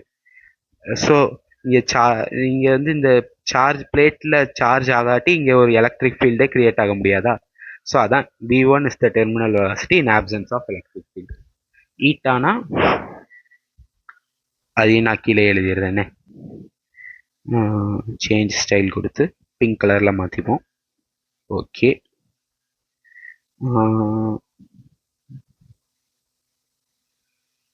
அதையும் வந்து இங்கே கீழே இதெல்லாம் வந்து கொஸ்டினில் கொடுத்துருவாங்க, நீங்கள் ஜஸ்ட் கண்டுபிடிக்கிற மாதிரி இருக்கும். ஈட்டானா viscosity of medium, density of oil வந்து ரோ ஆயில், ஜி வந்து கிராவிடேஷனல் கான்ஸ்டன்ட், அதோட வேல்யூ உங்களுக்கு தெரியும். ஆர்ங்கிறது ரேடியஸ் ஆஃப் ஆயில் ட்ராப்லெட். இது வந்து நீங்க கண்டுபிடிக்கிற மாதிரி கொஸ்டின் கேட்கலாம். ஓகே, ஸோ இது வந்து ஒரு ஃபர்ஸ்ட் ஃபார்முலா. இதை நீங்கள் வந்து நான் வச்சுக்க ட்ரை பண்ணுங்க, இல்லாட்டி இந்த டெரிவேஷன் டக்குன்னு போட்டுருவீங்கன்னா பிரச்சனையே இல்லை. ஓகே, செகண்ட் கேஸ் என்னன்னா, when battery is connected. இந்த கேஸ்ல பேட்டரி கனெக்ட் ஆகிருக்கும் போது, பேட்டரி கனெக்ட் ஆகிருந்துச்சுன்னா இந்த ஆனோட் பிளேட்லையும் கேத்தோட் பிளேட்லையும் சார்ஜ் உண்மைக்கும் உருவாகும், ப்ளஸ் மைனஸ்ன்னு உருவாகும். ஸோ இந்த இடத்துல வந்து எலக்ட்ரிக் ஃபீல்டு வந்து பாசிட்டிவ்ல இருந்து நெகட்டிவ் நோக்கி இப்படி கீழ் நோக்கி இருக்கும். ரெட்ல எழுதுனா தெளிவாக தெரியும்னு நினைக்கிறேன். இந்த பிளாக் பாசிட்டிவ்ல இருந்து நெகட்டிவ்ல இருந்து எலக்ட்ரிக் ஃபீல்டு வந்து கீழ் நோக்கி இருக்கும். ஓகேவா? ஓகே, அதான் in presence of electric field when battery is connected. அந்த கேஸ்ல நான் அதே ஆயில் ட்ராப்லெட்டை எடுத்துக்கிறேன். அதே ஆயில் ட்ராப்லெட் எடுத்துக்கிட்டேன், கொஞ்சம் பெருசா இருந்துரும். ஓகே, இந்த கேஸ்லயும் இந்த எலக்ட்ரான்ஸ் வந்து அதோட விசினிட்டியில இப்படி அதர் ஆகி இருக்கும். ஓகே ப்ரோ, இப்போ அதர் ஆகி இருக்கும்போது இங்க வந்து ஒரு நெகட்டிவ் சார்ஜ் கிரியேட் ஆகும். ஓகே, இப்போ சின்ஸ் வந்து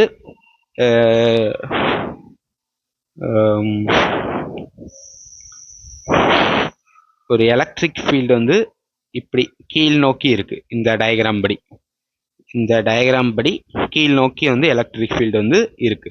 ஓகே, அப்போ இது இதுக்கு மேலே ஒரு எலக்ட்ரிக் ஃபோர்ஸ் வந்து மேல் நோக்கி ஆக்ட் ஆகுமா, ஏன்னா நெகட்டிவ் சார்ஜுக்கு ஆப்போசிட்டாக இருக்கும். அதை நான் வந்து எஃப்இன்னு சொல்லி டினோட் பண்ணிக்கிறேன். ஓகே, கீழே வந்து ஆப்வியஸ்லி அதோட ஓன் வெயிட் வந்து எம்ஜி கீழே டவுன்வர்டில் ஆக்ட் ஆகும். சின்ஸ் இங்கே நம்ம யூஸ் பண்ணுற பேட்டரி பார்த்தீங்கன்னா very very high voltage. So high வோல்டேஜாக இருக்கும்போது அதோட எலக்ட்ரிக் ஃபீல்ட் ஸ்ட்ரென்த்தும் அதிகமாக இருக்கும். இந்த கேஸில் ஆயில் ட்ராப்லெட் அப்படியே அந்த ஹோலை விட்டு கீழே வந்து கொஞ்சம் செகண்ட்லேயே இந்த எலக்ட்ரிக் ஃபோர்ஸ் வந்து டாமினேட் ஆகி இது வந்து மேல் நோக்கி போகிற கேஸ் மாதிரி வந்துடும். பிகாஸ் ஆஃப் ஹை வோல்டேஜ் வந்து எலக்ட்ரிக் ஃபோர்ஸ் வந்து அதிகமாக இருக்கிறதுனால ஆக்சுவலி இது வி வெலாசிட்டியில் இப்படி கீழே வந்துட்டு இருக்கும் வர சமயத்தில். ஆனால் அது வந்து வரும்போது அது வந்து மேலே வந்து எலக்ட்ரிக் ஃபோர்ஸ் வோல்டேஜ் வந்து அதிகமாக இருக்கிறதுனால மேல் நோக்கி அது வந்து அப்படியே ரிட்டார்ட் ஆகி அப்படியே ரிட்டார்டேஷன் நடக்கும். ஸோ ஆக்சுவலி ஃபர்ஸ்ட் பார்த்தீங்கன்னா கீழே தான் வருது ஒரு வி வெலாசிட்டியில் கீழே வருது. பட் இங்கே வந்து ஒரு ஹெவி ரிட்டார்டேஷன் இருக்கும். ரிட்டார்டேஷன் அதை வந்து ஏஆர்னு சொல்லி மென்ஷன் பண்ணியிருக்கிறேன். ரிட்டார்டேஷன் ஒரு நெகட்டிவ் ஆக்சிலரேஷன் சொல்கிற மாதிரி. அது ஆக்சுவலி நெகட்டிவ்னு சொல்லக்கூடாது, ஒரு ஆப்போசிட்டாக ஒரு இது தடுக்கிற மாதிரி. சின்ஸ் வந்து விஸ்கஸ் ஃபோர்ஸ் வந்து இந்த டெண்டன்சி ஆஃப் மோஷனை வந்து அப்போஸ் பண்ணுறதுனால இந்த நெகட்டிவ் ஆக்சிலரேஷன் வந்து இது மேல் நோக்கி இழுக்கிறதுனா மேல் நோக்கி வெரிய லார்ஜ் ஃபோர்ஸ் கொடுத்து மேல் நோக்கி இழுக்குது. பட் சின்ஸ் அது வந்து மேல இருந்து கீழே வந்ததுன்னா அதே அந்த மொமெண்டம் வச்சே இது வந்து கீழே போயிட்டு இருக்கு எம்ஜி இதோட.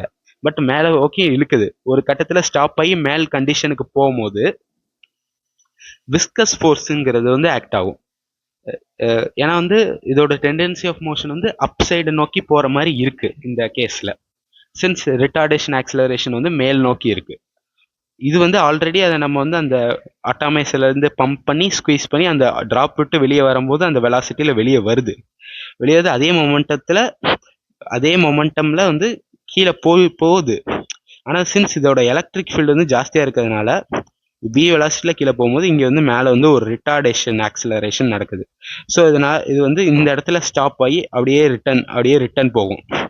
அந்த ரிட்டன் போகிற சமயத்தில் என்ன நடக்குதுன்னா, சின்ஸ் வந்து அதோட மோஷன் வந்து அப்போட நோக்கி போக நினைக்கிறதுனால விஸ்கஸ் ஃபோர்ஸ் வந்து அந்த அப்போர்ட் டெண்டன்சி மோஷனுக்கு வந்து அப்போஸ் பண்ணி கீழே ஆக்ட் ஆகும். ஸோ இந்த கேஸில் என்ன ஆகும்னா, இந்த எஃப்பி ஒரு கட்ட பர்டிகுலர் அந்த வெலாசிட்டியில் இந்த M V plus M G is equal to எஃப்இயா இருக்கும்.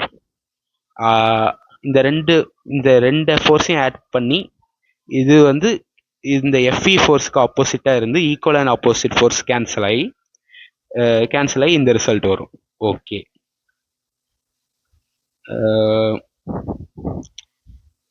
புரியுதுன்னு நினைக்கிறேன் உங்களுக்கு. கொஞ்சம் உங்களுக்கு இன்னும் உங்களுக்கு 1D நடத்தாததுனால உங்களுக்கு மேபி கொஞ்சம் புரியாத மாதிரி ஃபீல் பண்ணலாம். 1D நடத்தினோடனே இது உங்களுக்கு இன்னும் கொஞ்சம் தெளிவாக அண்டர்ஸ்டாண்ட் ஆகும் நம்புகிறேன். ஸோ இப்போதைக்கு இதுதான் மெயின் கான்செப்ட்.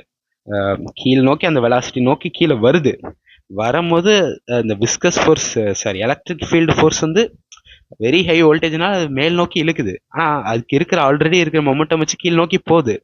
மேல் நோக்கி இழுக்குது வந்து ஒரு ஆக்சிலரேஷன் நெகட்டிவ் ரிட்டார்டேஷன் நடக்குது.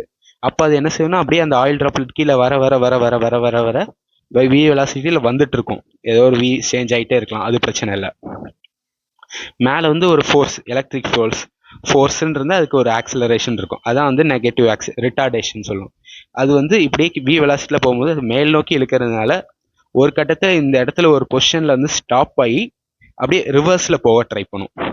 அந்த அப்படி கேஸ் வரதுக்கு முன்னாடி சின்ஸ் இதோட மோஷன் ஆஃப் டெண்டன்சி வந்து மேலே நோக்கி போகிற இருக்கிறதுனால விஸ்கஸ் ஃபோர்ஸ் என்ன பண்ணுவோம்னா அந்த மேல் நோக்கி போகிற டெண்டன்சிக்கு ஆப்போசிட்டாக ஆக்ட் ஆகி கீழே டவுன்வர்ட்ஸ் எம்ஜிக்கு சப்போர்ட் பண்ணுற மாதிரி ஆக்ட் ஆகும். அதான் நான் வந்து கீழ் நோக்கி விஸ்கஸ் ஃபோர்ஸ் வரைஞ்சிருக்கேன். எப்போ இந்த விஸ்கஸ் ஃபோர்ஸ் ப்ளஸ் வெயிட் இந்த ரெண்டு ஃபோர்ஸும் ஆட் பண்ணி பார்க்கும்போது இந்த எலக்ட்ரிக் ஃபீல்டு ஃபோர்ஸுக்கு ஈக்குவலாகவும் இருக்குது ஆனால் ஆப்போசிட்டாக இருந்து கேன்சல் ஆகுதோ அந்த இடத்துல ஒரு டெர்மினல் வெலாசிட்டி அந்த ஆயில் ட்ராப்லெட்டுக்கு வரும். அதை நான் வந்து V2ன்னு மென்ஷன் பண்ணிக்கிறேன். ஓகே ப்ரோ, ஸோ நல்லா புரிஞ்சிருக்கும்னு நினைக்கிறேன். கொஞ்சம் ஓரளவுக்கு முடிஞ்ச அளவுக்கு எக்ஸ்பிளைன் பண்ணியிருக்கேன். ஓகே, ஸோ நமக்கு ஆல்ரெடி விஸ்கஸ் ஃபோர்ஸ்க்கான ஃபார்முலா தெரியும். 6 பை ஈட்டா ஆர்பி. சின்ஸ் இந்த இடத்துல டெர்மினல் வெலாசிட்டி நான் v2ன்னு மென்ஷன் பண்ணதுனால 6 by eta R v2 plus weight. இப்போ இந்த வெயிட்டுக்கு பதிலாக நான் என்ன சப்ஸ்டியூட் பண்ண போகிறேன்னா 6 by eta R v1 substitute பண்ண போகிறேன். ஏன் ப்ரோ? ஆப்வியஸ்லி அந்த என்ன விஸ்கஸ் ஃபோர்ஸ் மாறலாம், பயான் ஃபோர்ஸ் மாறலாம், எலக்ட்ரிக் ஃபோர்ஸ் மாறலாம். ஆனால் அதோட வெயிட் வந்து ஒரு கான்ஸ்டண்ட்டாக தானே இருக்கும். ஒரு இடத்துக்கு பொறுத்து மாறாதுல்ல. ஃபீல்டு பேட்டரி இருக்கிறதுனால அதோட வெயிட் வேற மாதிரி ஆயிருமா? இல்லை. ஸோ அதோட வெயிட் வந்து இந்த விஸ்கஸ் ஃபோர்ஸ்க்கு ஈக்குவலாக இருக்குன்னா இந்த கேஸ்லேயும் அதோட வெயிட் வந்து விஸ்கஸ் ஃபோர்ஸ் அந்த விஸ்கஸ் ஃபோர்ஸ்க்கு ஈக்குவலாக இருக்கலாம். ஸோ வந்து இந்த ஃபர்ஸ்ட் ஈக்குவேஷன் படி இந்த இடத்த வந்து நான் இப்படி எழுதிக்கிறேன். mg is equal to 6 by eta R v1 எழுதிக்கலாமா? இந்த ரிலேஷன் இதை ஒன்று வச்சுக்கிறேன். அந்த ஒன்றை இங்கே இந்த வந்து ரெயின்போ. ஓகே, இந்த ஒன்றை அப்படியே இந்த mg இங்கே வந்து சப்ஸ்டியூட் பண்ண போகிறேன். ஏன்னா வந்து வெயிட் வந்து இடத்துக்கு மாறாது. இந்த இடத்துல இந்த வெயிட் வந்து 6 பை ஈட்டா ஆர்பி1னா இந்த இடத்துல இது 6 பை ஈட்டா ஆர்பி1 வேல்யூவாக தான் இருக்கணும். இதுதான் மெயின் கான்செப்ட். அதை தான் நான் இங்கே வந்து அப்ளை பண்ண போகிறேன். Okay bro. 6 by eta R v1. Electric ஃபீல்டுக்கான ஃபோர்ஸ் நமக்கு ஆல்ரெடி தெரியும், QE. ஸோ வந்து இதில் இருந்து நம்ம என்ன கண்டுபிடிச்சிடலாம்? Q கண்டுபிடிச்சிடலாமா? சார்ஜ் Q வந்து நான் இந்த இடத்துல வந்து இந்த 6 பை ஈட்டா ஆர் இதை வந்து காமனாக எடுத்துக்கிறேன். v1 plus v2 divided by electric field. This is the ultimate formula. Okay,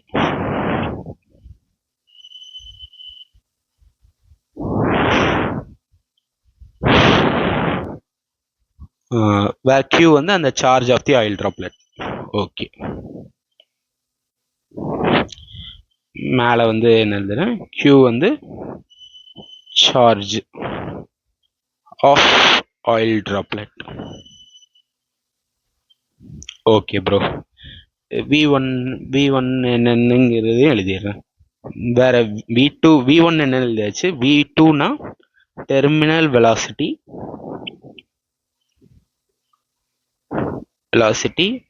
in presence of electric field. Sense of electric field. Okay, மீது ஆறு ஈட்டா ஈனா எலக்ட்ரிக் ஃபீல்டு இதெல்லாம் உங்களுக்கு ஆல்ரெடி தெரியும். ஸோ இது ரெண்டும் ஒரு main important formulas. Millikan oil drop எக்ஸ்பெரிமெண்ட்டை பேஸ் பண்ணி கொஸ்டின்ஸ் வந்து வரலாம். ஓகே, இந்த ரெண்டு ஃபார்முலாவும் நோட் பண்ணி வச்சுக்கோங்க. கொஞ்சம் முடிஞ்ச அளவுக்கு நான் வச்சுக்க ட்ரை பண்ணுங்க. நான் வச்சுக்காட்டி இப்படி டிரைவ் ஈஸியாக பண்ணிடுவீங்கன்னா பண்ணிக்கோங்க. ஆனால் இந்த மெயின் கான்செப்ட் இது உங்களுக்கு எந்த அளவுக்கு உங்களுக்கு புரிஞ்சிச்சுன்னு எனக்கு தெரியல. புரிஞ்சிருக்கும் நம்புறேன். இந்த இதுதான் மெயின். இந்த ஒரு கான்செப்ட் உங்களுக்கு நல்லா தெரிஞ்சிருந்தா போதும். ஐ ஹோப் முடிஞ்ச அளவுக்கு தெளிவாக எக்ஸ்பிளைன் பண்ணியிருக்கேன்னு நினைக்கிறேன். இன்னும் புரியாட்டி மறுபடியும் ரிவைண்ட் பண்ணி பாருங்க. Okay bro. சார்ஜோட ஃபார்முலா கிடைச்சிச்சு. ஆனால் இன்னும் நம்ம சார்ஜ் ஆஃப் எலக்ட்ரான் கண்டுபிடிக்கலையே. ஓகே, அது வந்து அவர் எப்படி கண்டுபிடிச்சாருன்னா, இது வந்து ஒரு நான் சொல்றது உங்களுக்கு ஏற்றுக்க முடியாத மாதிரி இருக்கும். பட் இருந்தாலும் நீங்கள் ஏற்றுக்கிட்டு தான் ஆகணும், வேற வழி இல்லை. ஸோ இதை வந்து இவர் இந்த எக்ஸ்பெரிமெண்ட்டை வந்து ரிப்பீட்டடாக பண்ணிகிட்டே இருந்தார். ஸோ வந்து அவருக்கு ஒரு ரிசல்ட் வந்து அவருக்கு ஒரு ஐடியா மாதிரி ரிசல்ட் வந்து என்ன தோணுச்சுன்னா, ஏதாவது ஒரு பாடியில் சார்ஜ் எடுத்துக்கிட்டோம்னா ஃபார் எனி பாடி, அவர் இந்த கேஸில் ஆயில் ட்ராப்லெட் எடுத்துக்கிட்டாரு. the charge of the body வந்து integral multiple of smallest minimum possible charge. இதுதான் ultimate formula. Q is equal to NE 12th படிச்சிருப்பீங்க ரிப்பீட்டராக இருந்தா. ஓகே, ஸோ இந்த E தான் வந்து ஸ்மாலஸ்ட் யூனிட் ஆஃப் சார்ஜ். இங்கே வந்து வேர் N is 1 2 3 ஒரு natural number. Where N is any natural number. Natural நம்பர்னா என்னன்னு தெரியும்னு நினைக்கிறேன். Any natural number. Okay bro, 1 2 3 4 5 6 அப்படி இருக்கலாம். நெகட்டிவ்ல இருக்கு. நெகட்டிவ்னா அங்கே வந்து நெகட்டிவ் சார்ஜ் இருக்குன்னு அர்த்தம். என்ன வந்து நெகட்டிவா இருக்காது. அந்த இ தான் வந்து நெகட்டிவா பாசிட்டிவாங்கிறது நம்ம எடுத்துக்க போற கேசஸ்ல இருக்கு. அது அப்புறம் பார்த்துக்கலாம். Okay. So integral multiple of smallest possible value of charge தான் வந்து இந்த total charge of body for any body. இந்த ரிலேஷனை வந்து கொண்டு வந்தார்.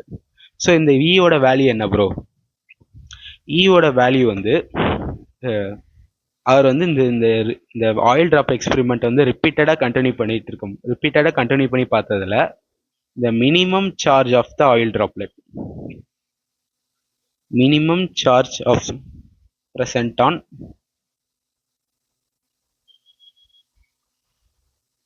oil droplet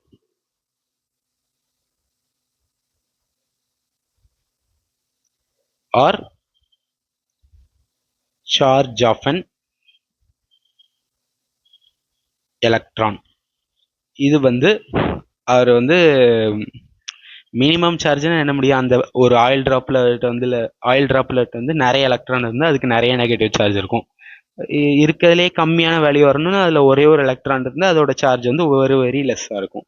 அது வந்து அவர் ரிப்பீட்டட் எக்ஸ்பெரிமெண்ட்ல இந்த ஃபார்முலாலெல்லாம் அப்ளை பண்ணி கால்குலேட் பண்ணி பார்த்ததுல அவருக்கு அதுக்கான வேல்யூ என்ன வந்துச்சுன்னா minus, since electron has a negative charge, minus 1.602176 minus 1.602176 into 10 raised to the power minus 19 கூலும். இதான் வந்து மினிமம் சார்ஜ், அதாவது charge of an electron. So charge of an எலக்ட்ரானை நம்ம வந்து ஈன்னு சொல்லி டினோட் பண்ணுவோம், மைனஸ் இன் எக்ஸ்பெஷலி மைனஸ் இன்னு சொல்லி டினோட் பண்ணுவோம். அதோட வேல்யூ என்ன வந்துச்சுன்னா -1.602176 into 10 power minus 19 கூலும். ஆர் ஃபார் சிம்பிளிஃபிகேஷன் ப்ராசஸ் வந்து நம்ம மேக்ஸிமம் வந்து இப்படி தான் யூஸ் பண்ணுவோம், -1.6 into 10 to raised power minus 19 coulomb இப்படிங்கிறத வச்சு யூஸ் பண்ணுவோம். ஓகே, புரிஞ்சிருக்கும்னு நினைக்கிறேன். இதாங்க Millikan's oil drop experiment. I hope உங்களுக்கு இது தெளிவாக புரிஞ்சிருக்கும்னு நினைக்கிறேன். ஏதாவது டவுட்ஸ் இருந்தால் கமெண்ட்ஸில் கேளுங்க. ஸோ எனக்கு தெரிஞ்சு இன்னைக்கு இந்த டாபிக்ஸோட முடிச்சுக்கலான்னு தோணுது. இதுக்கு மேலே போனால் தியரியாக பார்த்தா உங்களுக்கு போர் அடிச்சிடும். நம்ம நெக்ஸ்ட் கிளாஸ்லேருந்து ஆனோட் ரே எக்ஸ்பெரிமெண்ட் அதெல்லாம் நம்ம கண்டினியூ பண்ணலாம். ஸோ இதாங்க இந்த வேல்யூ அல்டிமேட்டாக சார்ஜ் ஆஃப் அன் எலக்ட்ரான் வந்து இதான் வேல்யூ. இந்த மேலே உள்ளதை நான் வச்சுக்கிட்டு இதுதான் பரவாயில்ல, கீழே உள்ளதை நான் வச்சுக்கோங்க, அது வெரி இம்பார்ட்டன்ட். நிறைய கேஸ்க்கு யூஸ் பண்ணுவோம், ஃபிசிக்ஸ்லையும் ஹெல்ப் ஆகும், கெமிஸ்ட்ரிலையும் ஹெல்ப் ஆகும். ஓகே, அது இந்த ஃபார்முலாஸ். ஓகே கைஸ், உங்களுக்கு புரிஞ்சிருக்கும்னு நினைக்கிறேன். ஸோ எனக்கு தெரிஞ்சு இந்த பார்ட் 1 அட்டாமிக் ஸ்ட்ரக்சர் வந்து இதோட முடிச்சுக்கலான்னு தோணுது. கிட்டத்தட்ட 2 hours கிட்ட, 2 hours ஆகல, 1 hour 45 minutes அது அந்த ரேஞ்சு கிட்ட ஆயிருக்கு. ஸோ போதும் இன்னைக்கு. ஸோ நெக்ஸ்ட் கிளாஸ்ல இருந்து anode ray experiment, discovery of neutron, அதுக்கப்புறம் தாம்சன் மாடல், அது அடுத்தடுத்து பார்த்துட்டு அப்படியே நம்ம கண்டினியூ பண்ணலாம். ஸோ இதை படிச்சுக்கோங்க, இதுக்கு ரிலேட்டடாக கொஸ்டின் சால்வ் பண்ணுங்கள். ஸோ மெயினாக உங்கள் நோட்ஸ் இதுக்கு ஷார்ட்டாக எடுத்துக்க ட்ரை பண்ணுங்கள். Okay guys, bye, thank you.